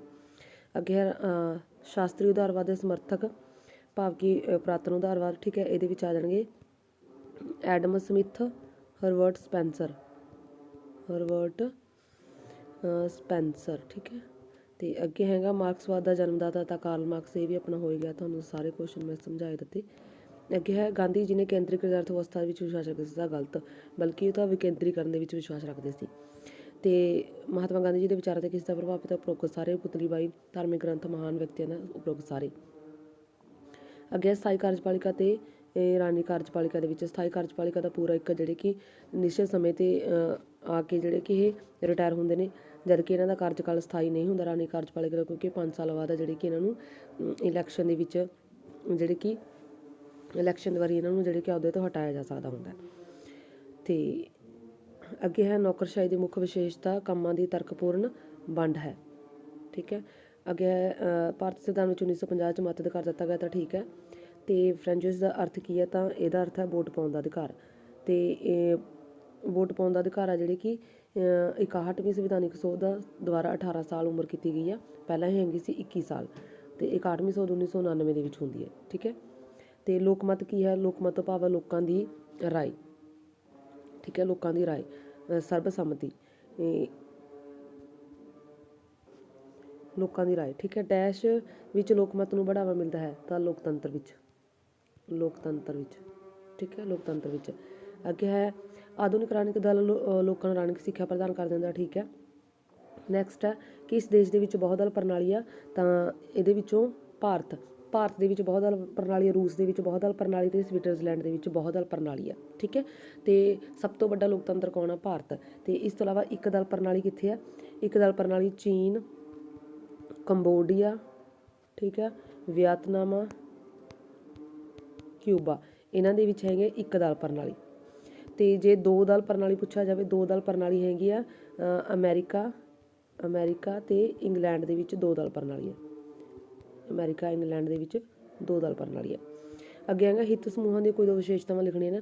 ਤਾਂ ਹਿੱਤ ਸਮੂਹਾਂ ਦੇ ਵਿੱਚ ਜਿਹੜੇ ਕਿ ਹਿੱਤਾਂ ਦੀ ਇਹਦੇ ਵਿੱਚ ਲੋਕਮਤ ਤੋਂ ਕੀ ਭਾਵ ਆ? ਠੀਕ ਹੈ। ਤਾਂ ਹਿੱਤ ਸਮੂਹਾਂ ਦੀ ਰਸਮੀ ਸੰਗਠਨ ਹੁੰਦਾ ਇਹਨਾਂ ਵਿੱਚ, ਤੇ ਸੰਗਠਿਤ ਹੁੰਦੇ ਨੇ, ਤੇ ਵਿਸ਼ੇਸ਼ ਸਵੈ ਹਿੱਤ ਹੁੰਦਾ। ਅੱਗੇ ਹੈ ਭਾਰਤ ਵਿੱਚ ਡੈਸ਼ ਸੰਸ਼ੋਧਨ ਦੁਆਰਾ ਮਤ ਅਧਿਕਾਰ ਦੀ 21 ਸਾਲ ਘਟਾ ਕੇ 18 ਸਾਲ ਕੀਤੀ ਗਈ ਉਮਰ ਤਾਂ 61ਵੀਂ। ਅੱਗੇ ਭਾਰਤ ਵਿੱਚ ਜ਼ਿਆਦਾ ਸਮੇਂ ਤੱਕ ਸੰਗਠਿਤ ਵਿਰੋਧੀ ਦਲ ਦੀ ਘਟ ਰਹੀ ਹੈ ਤਾਂ ਸਹੀ ਹੈ। ਅੱਗੇ ਸਥਾਨਕ ਪੇਂਡੂ ਪੱਧਰ ਦੀਆਂ ਸਮੱਸਿਆਵਾਂ ਨੂੰ ਹੱਲ ਕਰਨ ਦੀ ਜ਼ਿੰਮੇਵਾਰੀ ਕਿਹਦੀ ਆ? ਤਾਂ ਪੇਂਡੂ ਪੱਧਰ ਤੇ ਸਥਾਨਕ, ਤਾਂ ਇਹ ਸਭ ਦੀ ਆ ਜੂਗੀ। ਠੀਕ ਹੈ। ਤੇ ਸ਼ਹਿਰੀ ਖੇਤਰ ਦੇ ਸਥਾਨਕ ਸੰਸਥਾਵਾਂ ਦੇ ਨਾਂ। ਸ਼ਹਿਰੀ ਖੇਤਰ ਦੇ ਵਿੱਚ ਸਥਾਨਕ ਸੰਸਥਾਵਾਂ ਹੈਗੀਆਂ ਨੇ ਜਿਹੜੇ ਕਿ ਨਗਰ ਪੰਚਾਇਤ, ਨਗਰ ਪਾਲਿਕਾ ਤੇ ਨਗਰ ਨਿਗਮ। ਨਗਰ ਨਿਗਮ ਤੇ ਸਭ ਤੋਂ ਉੱਪਰਲੇ ਪੱਧਰ ਤੇ ਨਗਰ ਨਿਗਮ ਹੈ, ਸਭ ਤੋਂ ਹੇਠਲੇ ਪੱਧਰ ਤੇ ਨਗਰ ਪੰਚਾਇਤ ਹੈ। ਠੀਕ ਹੈ। ਇਹਨਾਂ ਬਾਕੀ ਹੋਰ ਕੁਐਸਚਨਸ ਵੀ, ਜਿਵੇਂ ਪੇਂਡੂ ਪੱਧਰ ਤੇ ਜਿਹੜੇ ਕਿ 73ਵੀਂ ਸੋਧ ਦੁਆਰਾ ਕੀਤਾ ਗਿਆ ਇਹ, ਤੇ 1993 ਦੇ ਵਿੱਚ ਪੇਂਡੂ ਪੱਧਰ ਜਿਹੜੇ ਸਥਾਨਕ ਸਰਕਾਰਾਂ ਨੇ ਭਾਰਤੀ ਸੰਵਿਧਾਨ ਦੇ ਭਾਗ 9 ਦੇ ਅਧੀਨ ਦਰਜ ਨੇ, ਤੇ ਅਨੁਸੂਚੀ ਹੈਗੀ 11ਵੀਂ, ਵਿਸ਼ੇ ਹੈਗੇ ਨੇ 29। ਤੇ ਫਸਟ ਪੰਚਾਇਤੀ ਰਾਜ ਦਾ ਗਠਨ ਕੀਤਾ ਗਿਆ ਸੀ 2 ਅਕਤੂਬਰ 1959 ਨੂੰ ਰਾਜਸਥਾਨ ਦੇ ਨਗੌਰ ਜ਼ਿਲ੍ਹੇ ਦੇ ਵਿੱਚ, ਤੇ 11 ਅਕਤੂਬਰ 1959 ਨੂੰ ਆਂਧਰਾ ਪ੍ਰਦੇਸ਼ ਦੇ ਵਿੱਚ ਪੰਡਿਤ ਜਵਾਹਰ ਲਾਲ ਨਹਿਰੂ ਦੀ ਪ੍ਰਧਾਨਗੀ ਦੇ ਵਿੱਚ। ਤੇ ਇਹਨਾਂ ਦੇ ਵਿੱਚੋਂ ਪਹਿਲਾਂ ਗ੍ਰਾਮ ਪੰਚਾਇਤ, ਫਿਰ ਪੰਚਾਇਤ ਸਮਿਤੀ, ਫਿਰ ਜ਼ਿਲ੍ਹਾ ਪ੍ਰੀਸ਼ਦ। ਸਭ ਤੋਂ ਉੱਪਰਲਾ ਜ਼ਿਲ੍ਹਾ ਪ੍ਰੀਸ਼ਦ, ਸਭ ਤੋਂ ਹੇਠਲੇ ਪੱਧਰ ਤੇ ਗ੍ਰਾਮ ਪੰਚਾਇਤ, ਤੇ ਵਿਚਕਾਰਲੇ ਪੱਧਰ ਤੇ ਪੰਚਾਇਤ ਸਮਿਤੀ। ਫਿਰ ਸ਼ਹਿਰੀ ਸਥਾਨਕ ਸਰਕਾਰਾਂ ਵਿੱਚ 74ਵੀਂ ਸੰਵਿਧਾਨਕ ਸੋਧ 1994 ਦੇ ਵਿੱਚ 12ਵੀਂ ਅਨੁਸੂਚੀ ਹੈ, ਵਿਸ਼ੇ ਹੈਗੇ ਨੇ 18 ਭਾਰਤੀ ਸੰਵਿਧਾਨ ਦੇ ਭਾਗ 9A ਦੇ ਅਧੀਨ ਨੇ। ਤਾਂ ਸਭ ਤੋਂ ਪਹਿਲਾਂ ਇਹਦੇ ਵਿੱਚ ਨਗਰ ਪਾਲਿਕਾ, ਨਗਰ ਪੰਚਾਇਤ, ਫਿਰ ਨਗਰ ਪ੍ਰੀਸ਼ਦ। ਠੀਕ ਹੈ। ਨਗਰ ਪੰਚਾਇਤ, ਠੀਕ ਹੈ, ਨਗਰ ਪ੍ਰੀਸ਼ਦ ਤੇ ਨਗਰ ਨਿਗਮ। ਨਗਰ ਨਿਗਮ ਦੇ ਵਿੱਚ ਆਊਗਾ ਮੇਅਰ। ਠੀਕ ਹੈ, ਮੇਅਰ ਅਧਿਕਾਰੀ ਆ। ਤੇ ਸ਼ਹਿਰ ਦਾ ਪਹਿਲਾ ਫਸਟ ਨਾਗਰਿਕ ਕੌਣ ਹੋਊਗਾ? ਮੇਅਰ। ਤੇ ਨਗਰ ਨਿਗਮ ਦਾ ਪ੍ਰਧਾਨ ਕੌਣ ਹੁੰਦਾ? ਮੇਅਰ। ਤੇ ਫਸਟ ਨਗਰ ਨਿਗਮ ਮਦਰਾਸ ਦੇ ਵਿੱਚ 1687 ਦੇ ਵਿੱਚ, ਫਿਰ ਆਊਗਾ ਮੁੰਬਈ। ਤੇ 13 ਨਗਰ ਨਿਗਮ ਨੇ ਪੰਜਾਬ ਦੇ ਵਿੱਚ। ਕਿਹੜੇ ਕਿਹੜੇ ਜ਼ਿਲ੍ਹਿਆਂ ਦੇ ਵਿੱਚ ਨੇ? ਅੰਮ੍ਰਿਤਸਰ, ਜਲੰਧਰ, ਲੁਧਿਆਣਾ, ਪਟਿਆਲਾ, ਬਠਿੰਡਾ, ਹੁਸ਼ਿਆਰਪੁਰ, ਫਗਵਾੜਾ, ਮੋਗਾ, ਪਠਾਨਕੋਟ, ਮੋਹਾਲੀ, ਗੁਰਦਾਸਪੁਰ, ਜਿਹਦੇ ਵਿੱਚ ਬਟਾਲਾ ਆਊਗਾ ਸ਼ਹਿਰ। ਠੀਕ ਹੈ। ਕਪੂਰਥਲਾ, ਫਾਜ਼ਿਲਕਾ ਦਾ ਸ਼ਹਿਰ ਅਬੋਹਰ। ਤੇ ਚੋਣ ਆਯੋਗ ਬਾਰੇ, ਚੋਣ ਪ੍ਰਣਾਲੀ ਜਾਂ ਚੋਣ ਕਮਿਸ਼ਨ ਦੀ ਸਥਾਪਨਾ ਭਾਰਤੀ ਸੰਵਿਧਾਨ ਦੇ ਭਾਗ 15 ਦੇ ਅਧੀਨ ਦਰਜ ਹੈ, ਆਰਟੀਕਲ 324 ਤੋਂ ਲੈ ਕੇ 329 ਤੱਕ। 326 ਦੇ ਵਿੱਚ ਵੋਟ ਦਾ ਅਧਿਕਾਰ ਹੈ, ਸੋਧ। ਠੀਕ ਹੈ। 61ਵੀਂ ਚੋਣ ਆਯੋਗ ਦੀ ਵਿਵਸਥਾ 324 ਆਰਟੀਕਲ ਦੇ ਵਿੱਚ ਹੈ। ਚੋਣ ਪ੍ਰਚਾਰ ਦਾ ਸਮਾਂ 14 ਦਿਨਾਂ ਦਾ ਦਿੱਤਾ ਜਾਂਦਾ। ਤੇ ਇਲੈਕਸ਼ਨ ਕਮਿਸ਼ਨ ਫਸਟ ਸੀ ਸੁਕੁਮਾਰ ਸੇਨ, ਤੇ ਹੁਣ ਹੈ ਰਾਜੀਵ ਕੁਮਾਰ। ਠੀਕ ਹੈ। 15 ਮਈ 2022 ਤੋਂ ਲੈ ਕੇ 2025 ਤੱਕ ਜਿਹੜੇ ਕਿ ਰਹਿਣਾ, ਫਰਵਰੀ 2025 ਤੱਕ। ਤੇ ਇਲੈਕਸ਼ਨ ਕਮਿਸ਼ਨ ਦੀ ਜਿਹੜੀ ਕਿ ਕਿੰਨੇ ਕਾਰਜਕਾਲ ਹੈ? ਤਾਂ ਜਾਂ ਤਾਂ 6 ਸਾਲ ਜਾਂ 65 ਸਾਲ। ਜੇ ਤਾਂ 65 ਸਾਲ ਹੋ ਗਏ, ਠੀਕ ਹੈ, ਫਿਰ 65 ਸਾਲ ਤੱਕ। ਠੀਕ ਹੈ। ਮਤਲਬ ਕਿ ਬੇਸ਼ੱਕ ਕਾਰਜਕਾਲ ਹਜੇ ਚੱਲ ਰਿਹਾ। ਜੇ 65 ਸਾਲ ਏਜ ਪਹਿਲਾਂ ਹੋ ਗਈ, ਹਜੇ ਕਾਰਜਕਾਲ ਬੇਸ਼ੱਕ 2 ਸਾਲਾਂ ਦਾ ਵੀ ਹੋਇਆ, ਤਾਂ ਵੀ ਉਹਨਾਂ ਨੂੰ ਜਿਹੜੇ ਕਿ ਅਹੁਦੇ ਤੋਂ ਹਟਾ ਦਿੱਤਾ ਜਾਂਦਾ ਹੁੰਦਾ। ਤੇ ਪਹਿਲੀਆਂ ਚੋਣਾਂ ਹੋਈਆਂ ਸੀ 1952 ਦੇ ਵਿੱਚ, ਕਈ ਥਾਂ 'ਤੇ 51 ਵੀ ਮਿਲਦਾ। ਪੰਚਾਇਤ ਦਿਵਸ 24 ਅਪ੍ਰੈਲ ਨੂੰ, ਵੋਟਰ ਦਿਵਸ 25 ਜਨਵਰੀ ਨੂੰ ਮਨਾਇਆ ਜਾਂਦਾ। ਤੇ ਭਾਰਤੀ ਚੋਣ ਕਮਿਸ਼ਨ ਦੀ ਸਥਾਪਨਾ 25 ਜਨਵਰੀ 1950 ਦੇ ਵਿੱਚ ਹੁੰਦੀ ਹੈ। ਮਹਾਤਮਾ ਗਾਂਧੀ ਨੂੰ ਰਾਸ਼ਟਰਪਿਤਾ ਸੁਭਾਸ਼ ਚੰਦਰ ਬੋਸ ਨੇ ਕਿਹਾ। ਮਹਾਤਮਾ ਦੀ ਉਪਾਧੀ ਰਵਿੰਦਰਨਾਥ ਟੈਗੋਰ ਨੇ। ਤੇ ਗੋਪਾਲ ਕ੍ਰਿਸ਼ਨ ਗੋਖਲੇ ਰਾਜਨੀਤਿਕ ਗੁਰੂ ਸਨ ਮਹਾਤਮਾ ਗਾਂਧੀ ਦੇ, ਰਾਜਨੀਤਿਕ ਆਗੂ। ਅੱਗੇ ਭਾਰਤ ਵਿੱਚ ਡੈਸ਼ ਪ੍ਰਣਾਲੀ ਅਪਣਾਈ ਜਾਂਦੀ ਹੈ, ਤਾਂ ਭਾਰਤ ਵਿੱਚ ਸੰਸਦੀ ਸ਼ਾਸਨ ਪ੍ਰਣਾਲੀ ਅਪਣਾਈ ਜਾਂਦੀ ਹੈ। ਤੇ ਭਾਰਤ ਵਿੱਚ ਭਾਰਤੀ ਰਾਸ਼ਟਰੀ ਕਾਂਗਰਸ ਦੇ ਪ੍ਰਧਾਨ JP ਨੱਡਾ ਨੇ, ਠੀਕ ਹੈ। ਤੇ ਭਾਰਤ ਵਿੱਚ ਚੋਣ ਨੀਤੀ ਦੀ ਘੋਸ਼ਣਾ ਕੌਣ ਕਰਦਾ? ਤਾਂ ਚੋਣ ਨੀਤੀ ਦੀ ਘੋਸ਼ਣਾ ਚੋਣ ਕਮਿਸ਼ਨ ਕਰਦਾ। ਤੇ ਭਾਰਤੀ ਚੋਣ ਕਮਿਸ਼ਨ ਕਿਹੜੀਆਂ ਚੋਣਾਂ ਕਰਵਾਉਂਦਾ? ਲੋਕ ਸਭਾ ਦੀਆਂ ਚੋਣਾਂ, ਰਾਜ ਸਭਾ ਦੀਆਂ ਚੋਣਾਂ, ਠੀਕ ਹੈ, ਰਾਜ ਵਿਧਾਨ ਸਭਾਵਾਂ ਦੀਆਂ ਚੋਣਾਂ, ਰਾਸ਼ਟਰਪਤੀ ਦੀ ਚੋਣ ਅਤੇ ਉਪ ਰਾਸ਼ਟਰਪਤੀ ਦੀ ਚੋਣ ਭਾਰਤੀ ਚੋਣ ਆਯੋਗ ਕਰਵਾਉਂਦਾ। ਤੇ ਭਾਰਤੀ ਚੋਣ ਆਯੋਗ ਕਿਹੜੀਆਂ ਚੋਣਾਂ ਨਹੀਂ ਕਰਵਾਉਂਦਾ? ਤਾਂ ਸਥਾਨਕ ਪੱਧਰ ਦੀਆਂ, ਸਥਾਨਕ ਪੇਂਡੂ ਪੱਧਰ ਤੇ ਸ਼ਹਿਰੀ ਸਥਾਨਕ ਸਰਕਾਰਾਂ, ਇਹ ਚੋਣਾਂ ਭਾਰਤੀ ਚੋਣ ਆਯੋਗ ਨਹੀਂ ਕਰਵਾਉਂਦਾ, ਠੀਕ ਹੈ। ਕੌਣ ਕਰਵਾਉਂਦਾ? ਇਹ ਰਾਜ ਚੋਣ ਆਯੋਗ ਕਰਵਾਉਂਦਾ। ਰਾਜ ਚੋਣ ਆਯੋਗ, ਰਾਜ ਚੋਣ ਆਯੋਗ ਸਥਾਨਕ ਸਰਕਾਰਾਂ, ਪੇਂਡੂ ਤੇ ਸ਼ਹਿਰੀ ਸਥਾਨਕ ਸਰਕਾਰਾਂ ਦੀ ਚੋਣ ਕਰਵਾਉਂਦਾ, ਰਾਜ ਚੋਣ ਆਯੋਗ। ਤੇ ਭਾਰਤੀ ਚੋਣ ਕਮਿਸ਼ਨ ਨੂੰ ਨਿਯੁਕਤ ਕੌਣ ਕਰਦਾ? ਤੇ ਭਾਰਤੀ ਚੋਣ ਕਮਿਸ਼ਨ ਨਿਯੁਕਤ ਕਰਦਾ ਰਾਸ਼ਟਰਪਤੀ, ਠੀਕ ਹੈ। ਮਤਦਾਨ ਵਿਵਹਾਰ ਨੂੰ ਪ੍ਰਭਾਵਿਤ ਕਰਨ ਵਾਲੇ ਤੱਤ, ਇਹਦੇ ਵਿੱਚ ਗਰੀਬੀ, ਅਨਪੜ੍ਹਤਾ, ਬੇਰੁਜ਼ਗਾਰੀ, ਠੀਕ ਹੈ, ਤੇ ਇਹ ਸਾਰੀਆਂ ਚੀਜ਼ਾਂ ਆ ਜਾਣਗੀਆਂ। ਅੱਗੇ ਹੈ ਰਾਸ਼ਟਰੀ ਅਖੰਡਤਾ ਡੈਸ਼ 'ਤੇ ਨਿਰਭਰ ਕਰਦੇ ਤਾਂ ਭਾਰਤੀ ਰਾਸ਼ਟਰੀ ਏਕੀਕਰਨ 'ਤੇ, ਠੀਕ ਹੈ, ਰਾਸ਼ਟਰੀ ਏਕੀਕਰਨ 'ਤੇ, ਰਾਸ਼ਟਰੀ ਏਕੀਕਰਨ। ਅੱਗੇ ਹੈਗਾ ਭਾਰਤ ਇੱਕ ਸਾਮਵਾਦੀ ਸਮਾਜਵਾਦੀ ਦੇਸ਼ ਹੈ, ਤਾਂ ਭਾਰਤ ਇੱਕ ਸਮਾਜਵਾਦੀ ਦੇਸ਼ ਹੈ, ਤਾਂ ਇਹ ਜਿਹੜੇ ਕਿ ਇਹਦੇ ਵਿੱਚੋਂ ਗਲਤ ਆ ਜਾਊਗਾ। ਤੇ ਨੈਕਸਟ ਹੈ ਹੇਠ ਲਿਖੇ ਬਿਆਨਾਂ 'ਤੇ ਵਿਚਾਰ ਕਰਨਾ। ਅੱਗੇ 1-2 ਅਗਸਤ ਡੈਸ਼ ਨੂੰ ਦੱਖਣੀ ਏਸ਼ੀਆ ਨੂੰ 7 ਦੇਸ਼ਾਂ ਦੇ ਵਿਦੇਸ਼ ਮੰਤਰੀਆਂ ਦੀ ਬੈਠਕ ਹੁੰਦੀ ਹੈ, ਤਾਂ 1-2 ਅਗਸਤ 1983 ਦੇ ਵਿੱਚ। ਅੱਗੇ ਹੈ 1960 ਦੇ ਵਿੱਚ ਭਾਰਤ ਤੇ ਪਾਕਿਸਤਾਨ ਨੇ ਸਿੰਧ ਨਦੀ ਸਮਝੌਤੇ 'ਤੇ ਦਸਤਖਤ ਕੀਤੇ, ਤਾਂ ਇਹ ਸਹੀ ਹੈ। ਤੇ ਅੱਗੇ ਹੈ 1965 ਦੇ ਵਿੱਚ ਕਿਹੜਾ ਯੁੱਧ ਹੁੰਦਾ? ਤਾਂ ਭਾਰਤ ਪਾਕਿਸਤਾਨ। ਤੇ ਦੈਨ ਉਸ ਤੋਂ ਬਾਅਦ ਅੱਗੇ ਹੈ ਭਾਰਤ ਅਮਰੀਕਾ ਦੇ ਸੰਬੰਧ ਦੱਸਣੇ ਨੇ, ਇਹ ਦੱਸਣੇ, ਠੀਕ ਹੈ। ਅੱਗੇ ਤੁਹਾਡੇ 3-3 ਅੰਕਾਂ ਵਾਲੇ ਕੁਐਸਚਨ, ਇਹਨਾਂ ਦੇ ਆਪਾਂ ਆਨਸਰ ਬਾਅਦ 'ਚੋਂ ਕਰਾਂਗੇ। ਹਾਂਜੀ, ਨੈਕਸਟ 6-6 ਅੰਕਾਂ ਵਾਲੇ ਕੁਐਸਚਨਸ ਨੇ। ਤੇ ਅੱਗੇ ਅਗਲਾ ਮਾਡਲ ਟੈਸਟ ਪੇਪਰ ਆ, ਰਾਣਿਕ ਅਵਸਥਾ ਦਾ ਗੁਣ ਡੈਸ਼ ਹੈ। ਰਾਣਿਕ ਅਵਸਥਾ ਦਾ ਮੁੱਖ ਗੁਣ ਡੈਸ਼ ਹੈ, ਤਾਂ ਰਾਣਿਕ ਅਵਸਥਾ ਦਾ ਮੁੱਖ ਗੁਣ ਕੀ ਹੈ? ਤਾਂ ਸ਼ਕਤੀ ਜਾਂ ਸੱਤਾ। ਤੇ ਰਾਣੀ ਪ੍ਰਣਾਲੀ ਵਿੱਚ ਰਾਣਿਕ ਸ਼ਬਦ ਦਾ ਅਰਥ ਕੀ ਹੈ? ਤਾਂ ਇਸ ਦਾ ਅਰਥ ਹੈ, ਤਾਂ ਰਾਜਨੀਤਿਕ ਪ੍ਰਣਾਲੀ ਦਾ ਅਰਥ ਉਹਨਾਂ ਇੱਕ ਦੂਜੇ ਦੇ ਨਿਰਭਰ ਸੰਬੰਧਾਂ ਦੇ ਸਮੂਹ ਤੋਂ ਹੈ ਜਿਸ ਦੇ ਸੰਗਠਨ ਵਿੱਚ ਸ਼ਕਤੀ ਜਾਂ ਸੱਤਾ ਦਾ ਹੱਥ ਹੁੰਦਾ ਹੈ। ਨੈਕਸਟ ਹੈ ਸ਼ਾਸਨ ਰਾਜ ਦੀ ਇੱਕ ਮੁੱਖ ਸੰਸਥਾ, ਇਸ ਦੇ 3 ਮੁੱਖ ਅੰਗ ਨੇ, ਕਾਰਜਪਾਲਿਕਾ, ਨਿਆਂਪਾਲਿਕਾ ਲਿਖ ਕੇ, ਤੇ ਇੱਥੇ ਆਊਗਾ ਵਿਧਾਨ ਪਾਲਿਕਾ, ਠੀਕ ਹੈ, ਵਿਧਾਨ ਪਾਲਿਕਾ। ਅੱਗੇ ਹੈ ਰਾਣਨੀਤਿਕ ਸੱਭਿਆਚਾਰ ਦੀ ਵਰਤੋਂ ਸਭ ਤੋਂ ਪਹਿਲਾਂ ਪਲੈਟੋ ਨੇ ਕੀਤੀ, ਤਾਂ ਇਹ ਗਲਤ ਹੈ, ਠੀਕ ਹੈ। ਰਾਣਨੀਤਿਕ ਸੱਭਿਆਚਾਰ ਦੀ ਆਲਮੰਡ ਪਵੇਲ ਨੇ ਕੀਤੀ ਸੀ ਇਹਨੇ, ਠੀਕ ਹੈ, ਪਲੈਟੋ ਨੇ ਨਹੀਂ। ਅੱਗੇ ਰਾਣਨੀਤਿਕ ਸਮਾਜੀਕਰਨ ਦੀ ਵਿਸਤ੍ਰਿਤ ਵਿਆਖਿਆ ਕਿਹਨੇ ਕੀਤੀ ਹੈ? ਤਾਂ ਡੇਵਿਡ ਈਸਟਨ ਨੇ, ਠੀਕ ਹੈ, ਡੇਵਿਡ ਈਸਟਨ। ਤੇ ਉਦਾਰਵਾਦ ਦੇ 2 ਵਿਆਖਿਆਕਾਰ ਦੱਸਣੇ ਨੇ, ਤਾਂ ਲਾਸਕੀ, TH ਗ੍ਰੀਨ, ਠੀਕ ਹੈ, ਜੌਨ ਲੌਕ ਲਿਖ ਸਕਦੇ ਹੋ। ਅੱਗੇ ਹੈ ਮਾਰਕਸ ਦੇ ਅਨੁਸਾਰ ਡੈਸ਼ ਖਤਮ ਹੋ ਜਾਵੇਗਾ, ਤਾਂ ਮਾਰਕਸ ਦੇ ਅਨੁਸਾਰ ਕੀ ਖਤਮ ਹੋ ਜਾਵੇਗਾ? ਰਾਜ ਖਤਮ ਹੋ ਜਾਵੇਗਾ, ਪੂੰਜੀਪਤੀ ਰਾਜ, ਠੀਕ ਹੈ, ਪੂੰਜੀਪਤੀ। ਗਾਂਧੀ ਜੀ ਰਾਜ ਨੂੰ ਸਾਧਨ ਨਾ ਮੰਨ ਕੇ ਟੀਚਾ ਮੰਨਦੇ ਹਨ, ਤਾਂ ਰਾਜ ਨੂੰ ਸਾਧਨ ਨਾ ਮੰਨ ਕੇ ਟੀਚਾ ਨਹੀਂ, ਬਲਕਿ ਜਿਹੜੇ ਕਿ ਟੀਚਾ ਮਨੁੱਖ ਨੂੰ ਰਾਜ ਨੂੰ ਸਾਧਨ ਮੰਨਦੇ ਨੇ, ਇਹ ਗਲਤ ਹੈ, ਇੱਥੇ ਲਿਖਿਆ ਹੋਇਆ। ਮਹਾਤਮਾ ਗਾਂਧੀ ਸਵੈ ਜੀਵਨੀ ਸੱਚ ਨਾਲ ਮੇਰੇ ਤਜਰਬੇ, ਨੌਕਰਸ਼ਾਹੀ ਦਾ ਅਰਥ ਦੱਸਣਾ, ਤਾਂ ਨੌਕਰਸ਼ਾਹੀ ਦਾ ਅਰਥ ਕੀ ਹੈ? ਤਾਂ ਨੌਕਰਸ਼ਾਹੀ ਦਾ ਅਰਥ ਹੈ ਸ਼ਾਸਨ ਦੇ ਉਸ ਰੂਪ ਨੂੰ ਕਿਹਾ ਜਾਂਦਾ ਜਿਸ ਵਿੱਚ ਪ੍ਰਸ਼ਾਸਨ ਦੇ ਕੰਮ ਕੁਰਸੀ 'ਤੇ ਜਾਂ ਕੁਰਸੀ ਮੇਜ਼ 'ਤੇ ਬੈਠ ਕੇ ਕੰਮ ਕਰਨ ਵਾਲਿਆਂ ਦਾ ਅਸੈਨਿਕ ਜਾਂ ਪ੍ਰਸ਼ਾਸਨਿਕ ਅਧਿਕਾਰੀਆਂ ਰਾਹੀਂ ਕੀਤਾ ਗਿਆ ਸ਼ਾਸਨ, ਠੀਕ ਹੈ। ਤੇ ਇਹ ਨੌਕਰਸ਼ਾਹੀ ਨੂੰ ਹੀ ਸਥਾਈ ਕਾਰਜਪਾਲਿਕਾ ਕਹਿੰਦੇ ਨੇ।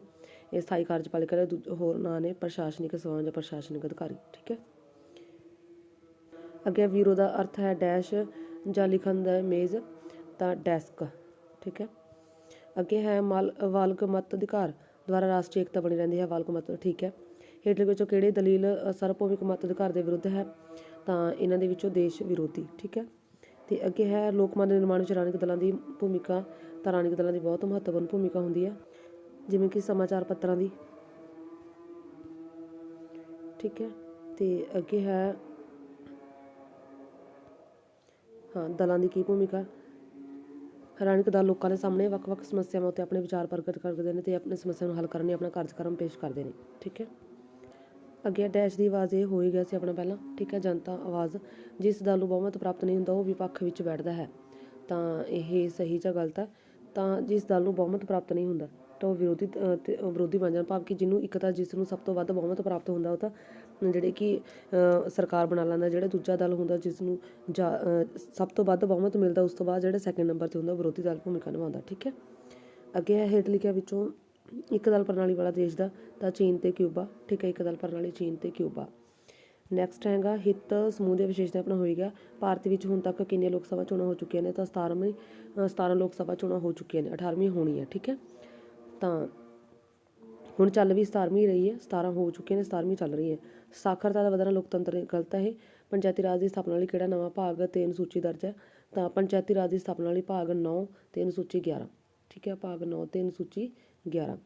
ਅੱਗੇ ਹੈ ਪੰਚਾਇਤ ਦੇ 2 ਕਾਰਜ। ਤਾਂ ਇਹ ਤਾਂ ਸਿੰਪਲ ਆ। ਠੀਕ ਹੈ, ਵੀ ਜਿਹੜੇ ਝਗੜੇ ਨੂੰ ਉਹਨਾਂ ਨੂੰ ਸੁਲਝਾਉਣਾ ਅਤੇ ਪਿੰਡ ਦੇ ਵਿੱਚ ਜਿਹੜੇ ਕਿ ਸ਼ਾਸਨ ਤੇ ਕੰਮ ਆ ਜਾਣਗੇ। ਠੀਕ ਹੈ, ਅੱਗੇ ਕਾਂਗਰਸ ਦੀ ਸਥਾਪਨਾ ਇਹ ਆਪਣਾ ਹੋਈ ਗਿਆ ਸੀ 1885 'ਚ, ਅਤੇ ਬਹੁਜਨ ਸਮਾਜ ਪਾਰਟੀ ਦੀ ਪ੍ਰਧਾਨ ਕੁਮਾਰੀ ਮਾਇਆਵਤੀ ਹੈ। ਤਾਂ ਇਹ ਸਹੀ ਹੈ ਜਾਂ ਗਲਤ ਆ? ਤਾਂ ਇਹ ਜਿਹੜੀ ਕਿ ਸਹੀ ਹੈ। ਅੱਗੇ ਜਿਸ ਚੋਣ ਵਿਧੀ ਦੁਆਰਾ ਪ੍ਰਤੀਨਿਧੀ ਪ੍ਰਤੱਖ ਰੂਪ 'ਚ ਮਤਦਾਤਾਵਾਂ ਦੁਆਰਾ ਚੁਣੇ ਜਾਂਦੇ ਨੇ, ਪ੍ਰਤੱਖ ਰੂਪ ਦੇ ਵਿੱਚ ਤਾਂ ਉਹ ਪ੍ਰਤੱਖ ਹੋਊਗੀ। ਠੀਕ ਹੈ, ਅਤੇ ਅੱਗੇ ਹੈ ਭਾਰਤ ਵਿੱਚ ਮਤਦਾਨ ਦਾ ਆਧਾਰ ਕੀ ਹੈ? ਵੋਟ ਕੌਣ ਪਾ ਸਕਦਾ ਜਿਸ ਦੀ ਏਜ 18 ਸਾਲ ਹੋ ਜਾਂਦੀ ਹੈ? ਠੀਕ ਹੈ, ਉਹ ਵੋਟ ਪਾ ਸਕਦਾ। ਬਾਲਗ ਮਤ ਅਧਿਕਾਰ। ਅਤੇ ਅੱਗੇ ਰਾਸ਼ਟਰੀ ਏਕੀਕਰਨ ਦਾ ਸੰਬੰਧ ਅਨੇਕਤਾ ਵਿੱਚ ਏਕਤਾ ਸਥਾਪਿਤ ਕਰਨਾ। ਅਤੇ ਭਾਰਤ ਇੱਕ ਉਪਨਿਵੇਸ਼ਵਾਦੀ ਦੇਸ਼ ਹੈ, ਸਹੀ ਜਾਂ ਗਲਤ? ਤਾਂ ਇਹ ਗਲਤ ਹੈ। ਵਿਦੇਸ਼ੀ ਨੀਤੀ ਦਾ ਨਿਰਧਾਰਤ ਤੱਤ ਕਿਹੜਾ ਇਹਨਾਂ ਦੇ ਵਿੱਚੋਂ? ਵਿਦੇਸ਼ੀ ਨੀਤੀ ਦਾ ਕਿਹੜਾ ਭਾਰਤੀ ਵਿਦੇਸ਼ ਨੀਤੀ ਦਾ ਬਾਹਰੀ ਦੱਸਣਾ? ਤਾਂ ਬਾਹਰੀ ਇਹਨਾਂ ਦੇ ਵਿੱਚੋਂ ਹੈਗਾ ਐਡਾਪਸ਼ਨ ਅੰਤਰਰਾਸ਼ਟਰੀ ਸੰਗਠਨ। ਅਤੇ ਸੰਯੁਕਤ ਰਾਸ਼ਟਰ ਦੀ ਸਥਾਪਨਾ ਦਾ ਉਦੇਸ਼ ਇਹ ਆਪਣੇ ਹੋਏ ਗਏ ਸਾਰੇ ਕੁਐਸਚਨ।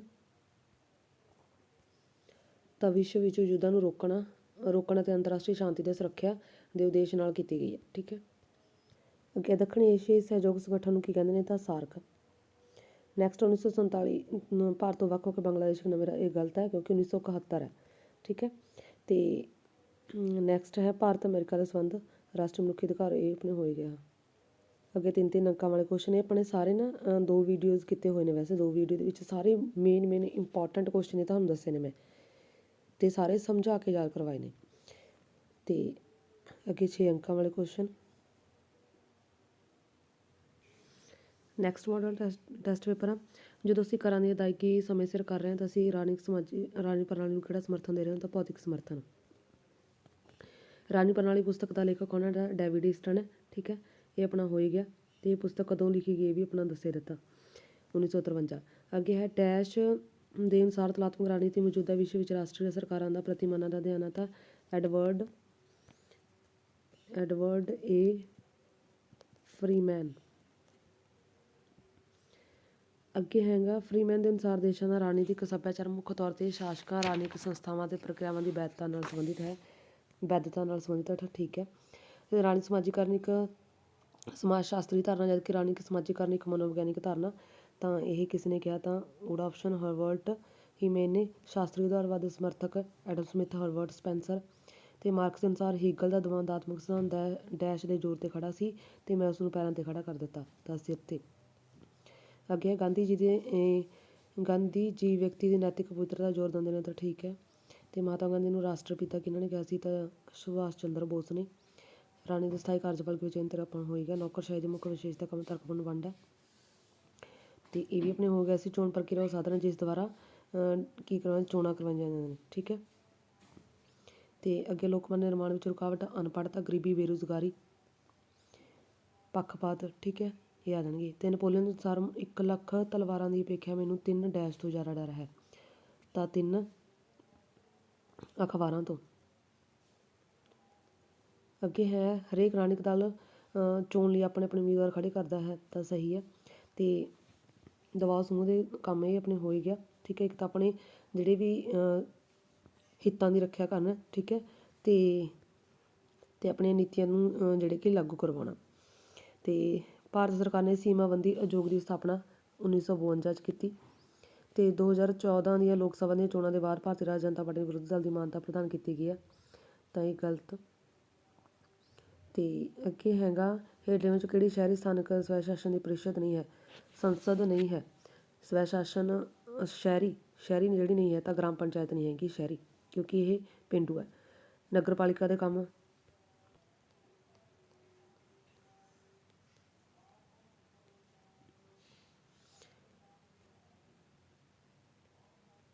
ਬਟ ਜ਼ਿਆਦਾ ਮੈਜੋਰਟੀ ਜਿਹੜੀ ਕਿ ਮੁੰਬਈ ਦੀ ਹੀ ਮਿਲਦੀ ਹੈ। ਸੋ ਅੱਗੇ ਭਾਰਤ ਵਿੱਚ ਡੈਸ਼ ਰਾਜਨੀਤਿਕ ਦਲ ਤਾਂ 8 ਮਾਰਕਸਵਾਦੀ ਕਮਿਊਨਿਸਟ ਪਾਰਟੀ ਦਾ ਮਹਾਸਚਿਵ ਸ਼੍ਰੀ ਸੀਤਾਰਾਮ ਸੈਚੋਰੀ ਹਨ। ਤਾਂ ਇਹ ਸਹੀ ਹੈ ਜਾਂ ਗਲਤ ਆ? ਤਾਂ ਸਟੂਡੈਂਟ ਇਹ ਜਿਹੜੇ ਕਿ ਆਪਣਾ ਸਹੀ ਆ। ਅੱਗੇ ਮਤਦਾਨ ਵਿਵਹਾਰ ਨੂੰ ਪ੍ਰਭਾਵਿਤ ਕਰਨ ਵਾਲੇ ਸਾਰੇ ਹੀ ਆ ਜਾਣਗੇ, ਠੀਕ ਹੈ। ਅਤੇ ਭਾਰਤ ਵਿੱਚ ਚੋਣ ਪ੍ਰਕਿਰਿਆ ਦੀਆਂ ਵਿਵਸਥਾਵਾਂ, ਚੋਣ ਖੇਤਰ ਨਿਸ਼ਚਿਤ ਕਰਨਾ, ਵੋਟਰ ਸੂਚੀ ਤਿਆਰ ਕਰਨਾ, ਠੀਕ ਹੈ। ਅਤੇ ਉਸ ਤੋਂ ਬਾਅਦ ਚੋਣਾਂ ਕਰਵਾਉਣਾ, ਇਹ ਸਾਰੇ ਆ ਜਾਣਗੇ। ਭਾਰਤ ਇੱਕ ਸ਼ਾਂਤੀ ਪ੍ਰਿਆ ਦੇਸ਼ ਹੈ, ਤਾਂ ਇਹ ਠੀਕ ਜਾਊਗਾ। ਅਤੇ ਸਨ ਡੈਸ਼ ਵਿੱਚ ਭਾਸ਼ਾ ਆਧਾਰ 'ਤੇ ਤਾਂ 1956, ਰਾਜਾਂ ਦਾ ਪੁਨਰਗਠਨ 1956 ਭਾਸ਼ਾ ਆਧਾਰ 'ਤੇ, ਠੀਕ ਹੈ। ਅਤੇ ਉਸ ਤੋਂ ਬਾਅਦ ਅੱਗੇ ਹੈ ਵਿਦੇਸ਼ ਨੀਤੀ ਦੀਆਂ ਵਿਸ਼ੇਸ਼ਤਾ, ਇਹਨਾਂ ਦੇ ਵਿੱਚੋਂ ਗੁੱਟਨਲੇਪਤਾ, ਠੀਕ ਹੈ, ਸਾਮਰਾਜਵਾਦੀਆਂ ਦਾ ਵਿਰੋਧ, ਉਪਨਿਵੇਸ਼ਵਾਦੀਆਂ ਦਾ ਵਿਰੋਧ, ਉਪਰੋਕਤ ਸਾਰੇ ਆ ਜਾਏਗਾ। ਅਤੇ ਅੱਗੇ ਹੈ ਸੰਯੁਕਤ ਰਾਸ਼ਟਰ ਦੇ ਅੰਗ ਮਹਾਸਭਾ ਸੁਰੱਖਿਆ ਪਰਿਸ਼ਦ। 70ਵੇਂ ਦਹਾਕੇ ਦੇ ਵਿੱਚ ਬੰਗਲਾਦੇਸ਼ ਸਵਰਗੀ ਰਾਸ਼ਟਰਪਤੀ ਡੈਸ਼ ਨੇ ਸਾਰਕ ਦਾ ਵਿਚਾਰ ਦਿੱਤਾ, ਤਾਂ ਜੀਆ ਉਰ ਰਹਿਮਾਨ ਨੇ। ਭਾਰਤ ਦੇ ਜਨਤਾ 1971 ਵਿੱਚ ਜਾਪਾਨ ਦੇ ਨਾਲ ਦੇਸ਼ ਹੋਣ ਦੇ ਵਿੱਚ ਆਇਆ, ਭਾਰਤ ਦੇ ਯਤਨਾਂ ਦੇ ਨਾਲ, ਠੀਕ ਹੈ। ਤਾਂ ਇਹ ਜਿਹੜੇ ਕਿ ਗਲਤ। ਅੱਗੇ ਤਾਸ਼ਕੰਦ ਸਮਝੌਤਾ ਭਾਰਤ ਤੇ ਪਾਕਿਸਤਾਨ ਦੇ ਵਿਚਕਾਰ। ਅਤੇ ਪਰਮਾਣੂ ਸਮਝੌਤਾ, ਠੀਕ ਹੈ, ਭਾਰਤ ਅਤੇ ਅਮਰੀਕਾ ਵਿਚਕਾਰ ਪਰਮਾਣੂ ਸਮਝੌਤੇ ਦਾ ਅਰਥ ਕੀ ਹੈ? ਅਤੇ ਰਾਸ਼ਟਰੀ ਮਨੁੱਖੀ ਅਧਿਕਾਰ ਤਾਂ 1993। ਪਰਮਾਣੂ ਸਮਝੌਤਾ ਜਿਹੜਾ 2006 ਦੇ ਵਿੱਚ ਹੁੰਦਾ, ਠੀਕ ਹੈ। ਅਤੇ ਅੱਗੇ ਹੈਗੇ ਨੇ ਤੁਹਾਡੇ 3 ਅੰਕਾਂ ਵਾਲੇ ਕੁਐਸਚਨਸ। ਇਹਨਾਂ ਦੇ ਮੈਂ ਤੁਹਾਨੂੰ ਵੀਡੀਓ ਕਮੈਂਟ ਬਾਕਸ ਦੇ ਵਿੱਚ ਪਿੰਨ ਕਰ ਦੂੰਗੀ, ਤੁਸੀਂ ਵੀਡੀਓ ਦੇ ਵਿੱਚੋਂ ਜਾ ਕੇ ਵਿਜ਼ਿਟ ਕਰਕੇ ਸਾਰੇ ਕੁਐਸਚਨਸ ਦੇਖ ਸਕਦੇ ਹੋ, ਠੀਕ ਹੈ।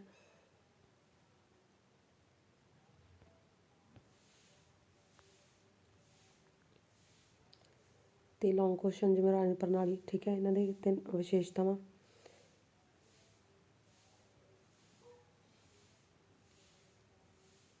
ਠੀਕ ਹੈ। ਅਤੇ ਰਾਜਨੀਤਿਕ ਸਮਾਜੀਕਰਨ ਕੀ ਹੈ? ਇਹਦੀਆਂ ਏਜੰਸੀਆਂ ਸਾਧਨ, ਇੱਕੋ ਗੱਲ ਹੋ ਗਈ, ਏਜੰਸੀਆਂ ਸਾਧਨ, ਠੀਕ ਹੈ। ਤਾਂ ਇਹਦੇ ਵਿੱਚੋਂ ਪਰਿਵਾਰ ਸਿੱਖਿਅਕ ਸੰਸਥਾਵਾਂ ਇਹ ਆ ਜਾਣਗੀਆਂ ਏਜੰਸੀਆਂ। ਪਰਿਵਾਰ ਸਿੱਖਿਆ ਸੰਸਥਾਵਾਂ, ਵਿਸ਼ਿਸ਼ਟ ਸਮੂਹ, ਠੀਕ ਹੈ, ਭਾਵ ਕਿ ਪੀਅਰ ਗਰੁੱਪ, ਸਾਥੀ ਸਮੂਹ, ਰੁਜ਼ਗਾਰ, ਅਨੁਭਵ, ਧਰਮ, ਰਾਜਸੀ ਦਲ।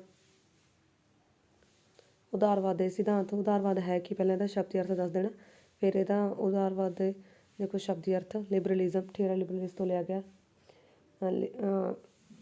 ਲਿਬਰਲਿਜ਼ਮ, ਠੀਕ ਹੈ, ਲਿਬਰਲਸ ਤੋਂ ਲਿਆ ਗਿਆ, ਜਿਸ ਦਾ ਅਰਥ ਸੁਤੰਤਰ ਵਿਅਕਤੀ।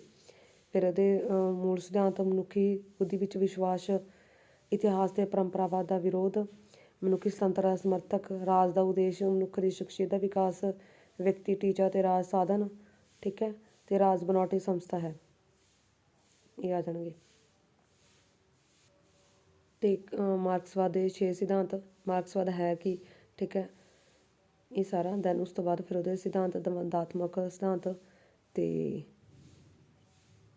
ਇਹਦਾ ਆਰਥਿਕ ਜਾਂ ਭੌਤਿਕਵਾਦੀ ਵਿਆਖਿਆ ਇਤਿਹਾਸ ਦੀ, ਅਤੇ ਸ਼੍ਰੇਣੀ ਸੰਘਰਸ਼ ਦਾ ਸਿਧਾਂਤ। ਇਹ ਵੈਸੇ ਵੀ ਤੁਹਾਨੂੰ ਸ਼ਾਰਟ ਕੁਐਸਚਨ ਲਈ ਵੀ 3 ਅੰਕਾਂ ਲਈ ਵੀ ਇੰਪੋਰਟੈਂਟ ਹੈ। ਸ਼੍ਰੇਣੀ ਸੰਘਰਸ਼, ਵਰਗ ਸੰਘਰਸ਼, ਠੀਕ ਹੈ।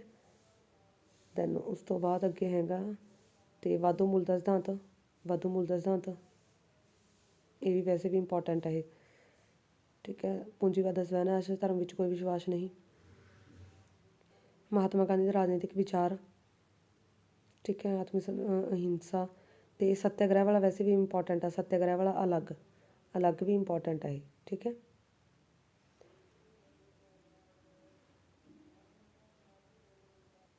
ਨੌਕਰਸ਼ਾਹੀ ਦੀਆਂ ਵਿਸ਼ੇਸ਼ਤਾਵਾਂ। ਨੌਕਰਸ਼ਾਹੀ ਦਾ ਅਰਥ ਕੀ ਹੈ?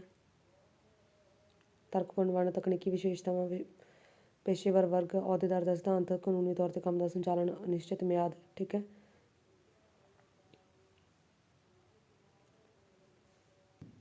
ਬਾਲਗ ਮਤ ਅਧਿਕਾਰ ਦੇ ਪੱਖ ਅਤੇ ਵਿਰੋਧ ਦੇ ਵਿੱਚ ਦਲੀਲਾਂ। ਪੱਖ ਵਿੱਚ ਅਤੇ ਵਿਰੋਧ ਦੇ ਵਿੱਚ ਦਲੀਲਾਂ। ਲੋਕਮਤ ਦੇ ਨਿਰਮਾਣ ਦੇ ਪ੍ਰਗਟਾਵੇ ਦੇ ਸਾਧਨ।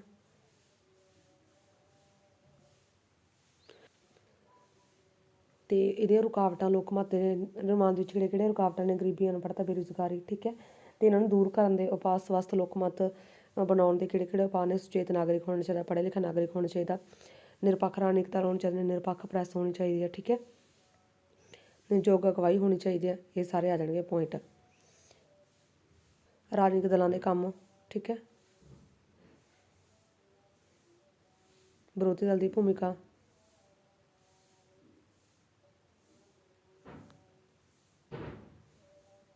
ਦਬਾਅ ਸਮੂਹ ਦੀ ਕਾਰਜਵਿਧੀ,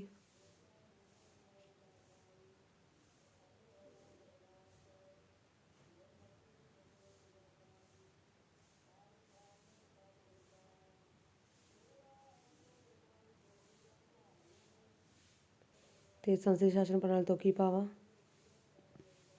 ਇਹਦੇ ਵਿਸ਼ੇਸ਼ਤਾਵਾਂ, ਨਾ ਮਾਤਰ ਵਾਸਤਵਿਕ ਕਾਰਜਪਾਲਿਕਾ ਵਿੱਚ ਭੇਦ,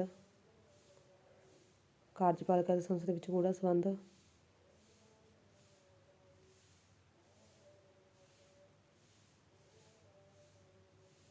ਇੱਕ ਮੁੱਠਤਾ ਰਾਸ਼ਟਰਪਤੀ ਮੰਤਰੀ ਮੰਡਲ ਨਾਲੋਂ ਅਲੱਗ, ਪ੍ਰਧਾਨ ਮੰਤਰੀ ਦੀ ਅਗਵਾਈ, ਰਾਜਨੀਤਿਕ ਰੂਪਤਾ, ਇੱਕ ਮੁੱਠਤਾ, ਗ੍ਰਾਮ ਪੰਚਾਇਤ ਦੀ ਬਣਤਰ ਦੇ ਕੰਮ, ਤੇ ਸਾਰੇ ਪਾਰਟੀਆਂ ਦੇ ਕਾਰਜਕ੍ਰਮ ਇੱਕ ਵਾਰ ਪੜ੍ਹ ਲੈਣਾ। ਚੋਣ ਪ੍ਰਕਿਰਿਆ ਦੇ ਪੜਾਅ ਤੇ ਮੈਦਾਨ ਵਿਵਹਾਰ ਨੂੰ ਪ੍ਰਭਾਵਿਤ ਕਰਨ ਵਾਲੇ ਤੱਤ ਕਿਹੜੇ ਕਿਹੜੇ ਨੇ? ਜਾਤੀਵਾਦ, ਧਰਮ, ਖੇਤਰਵਾਦ, ਭਾਸ਼ਾ, ਚਮਤਕਾਰੀ ਲੀਡਰਸ਼ਿਪ, ਰਾਜਨੀਤਿਕ ਦਲਾਂ ਦੇ ਕਾਰਜਕ੍ਰਮ, ਭਾਸ਼ਾਈ ਤੱਥ, ਠੀਕ ਹੈ, ਸਾਰੇ ਆ ਜਾਣਗੇ। ਤੇ ਭਾਰਤੀ ਚੋਣ ਆਯੋਗ ਦੇ ਕਾਰਜ, ਭਾਰਤੀ ਚੋਣ ਆਯੋਗ ਦੀ ਪਹਿਲਾਂ ਰਚਨਾ, ਠੀਕ ਹੈ, ਫਿਰ ਉਹਦੇ ਕੰਮ, ਕਾਰਜਕਾਲ, ਉਸ ਤੋਂ ਬਾਅਦ ਉਹਦੇ ਕੰਮ, ਚੋਣਾਂ ਦਾ ਨਿਰੀਖਣ, ਨਿਰਦੇਸ਼ਨ ਤੇ ਨਿਯੰਤਰਣ, ਤੇ ਵੋਟਰ ਸੂਚੀਆਂ ਤਿਆਰ ਕਰਨਾ, ਚੋਣਾਂ ਕਰਵਾਉਣੀਆਂ, ਚੋਣ ਅਧਿਕਾਰੀਆਂ ਪਰ ਨਿਯੰਤਰਣ ਕਰਨਾ, ਰਾਜਨੀਤਿਕ ਦਲਾਂ ਨੂੰ ਮਾਨਤਾ ਦੇਣੀ, ਚੋਣ ਨਿਸ਼ਾਨ ਪ੍ਰਦਾਨ ਕਰਨੇ। ਰਾਸ਼ਟਰੀ ਏਕੀਕਰਨ ਦੀਆਂ ਸਮੱਸਿਆਵਾਂ, ਫਿਰਕਾ ਪ੍ਰਸਤੀ, ਜਾਤੀਵਾਦ, ਭਾਸ਼ਾਵਾਦ, ਖੇਤਰਵਾਦ, ਫਿਰਕੂਪਣ, ਰਾਜਨੀਤਿਕ ਦਲ, ਫਿਰਕਾ ਪ੍ਰਸਤੀ, ਠੀਕ ਹੈ, ਸਾਰੇ ਆ ਜਾਣਗੇ। ਅਤੇ ਇਹਨਾਂ ਨੂੰ ਦੂਰ ਕਰਨ ਦੇ ਉਪਾਅ ਫਿਰ ਉਹੀ ਆ ਜਾਣਗੇ। ਸਿੱਖਿਆ ਪ੍ਰਣਾਲੀ ਸੁਧਾਰ, ਗਰੀਬੀ ਬੇਰੁਜ਼ਗਾਰੀ ਨੂੰ ਦੂਰ ਕਰਨਾ, ਭਾਸ਼ਾ ਸਮੱਸਿਆ ਦਾ ਹੱਲ ਕਰਨਾ, ਸੰਤੁਲਿਤ ਆਰਥਿਕ ਵਿਕਾਸ, ਭਾਰਤੀ ਭਾਸ਼ਾਵਾਂ ਦੀ ਇੱਕ ਸਾਂਝੀ ਲਿਪੀ, ਚੰਗਾ ਰਾਜਨੀਤਿਕ ਵਾਤਾਵਰਨ, ਅਤੇ ਵਿਦੇਸ਼ ਨੀਤੀ ਨੂੰ ਨਿਰਧਾਰਿਤ ਕਰਨ ਵਾਲੇ ਤੱਤ, ਵਿਦੇਸ਼ ਨੀਤੀ, ਫਿਰ ਇਹਦੇ ਨਾਲ ਭੂਗੋਲਿਕ ਤੱਤ, ਆਰਥਿਕ, ਸੈਨਿਕ, ਇਤਿਹਾਸਿਕ, ਰਾਸ਼ਟਰੀ, ਅੰਤਰਰਾਸ਼ਟਰੀ ਸਥਿਤੀ ਦਾ ਪ੍ਰਭਾਵ, ਵਿਦੇਸ਼ ਨੀਤੀ ਕੀ ਇਹਨੂੰ ਦੇ ਸਿਧਾਂਤ, ਵਿਦੇਸ਼ ਨੀਤੀ ਦੇ ਗੁੱਟਣ ਨਿਰਲੇਪਤਾ, ਸਾਮਰਾਜਵਾਦ, ਬਸਤੀਵਾਦੀ ਵਿਰੋਧਤਾ, ਨਸਲਵਾਦੀ ਵਿਰੋਧਤਾ, ਵਿਸ਼ਵ ਸ਼ਾਂਤੀ ਦੀ ਸਥਾਪਨਾ, ਸੰਯੁਕਤ ਰਾਸ਼ਟਰ ਦਾ ਸਮਰਥਨ, ਪੰਚਸ਼ੀਲ, ਕਰਤਾਰਪੁਰ ਲਾਂਘਾ, ਕਸ਼ਮੀਰ ਸਮੱਸਿਆ, ਰਾਸ਼ਟਰੀ ਮਨੁੱਖੀ ਅਧਿਕਾਰ ਆਯੋਗ, ਵਿਸ਼ਵੀਕਰਨ,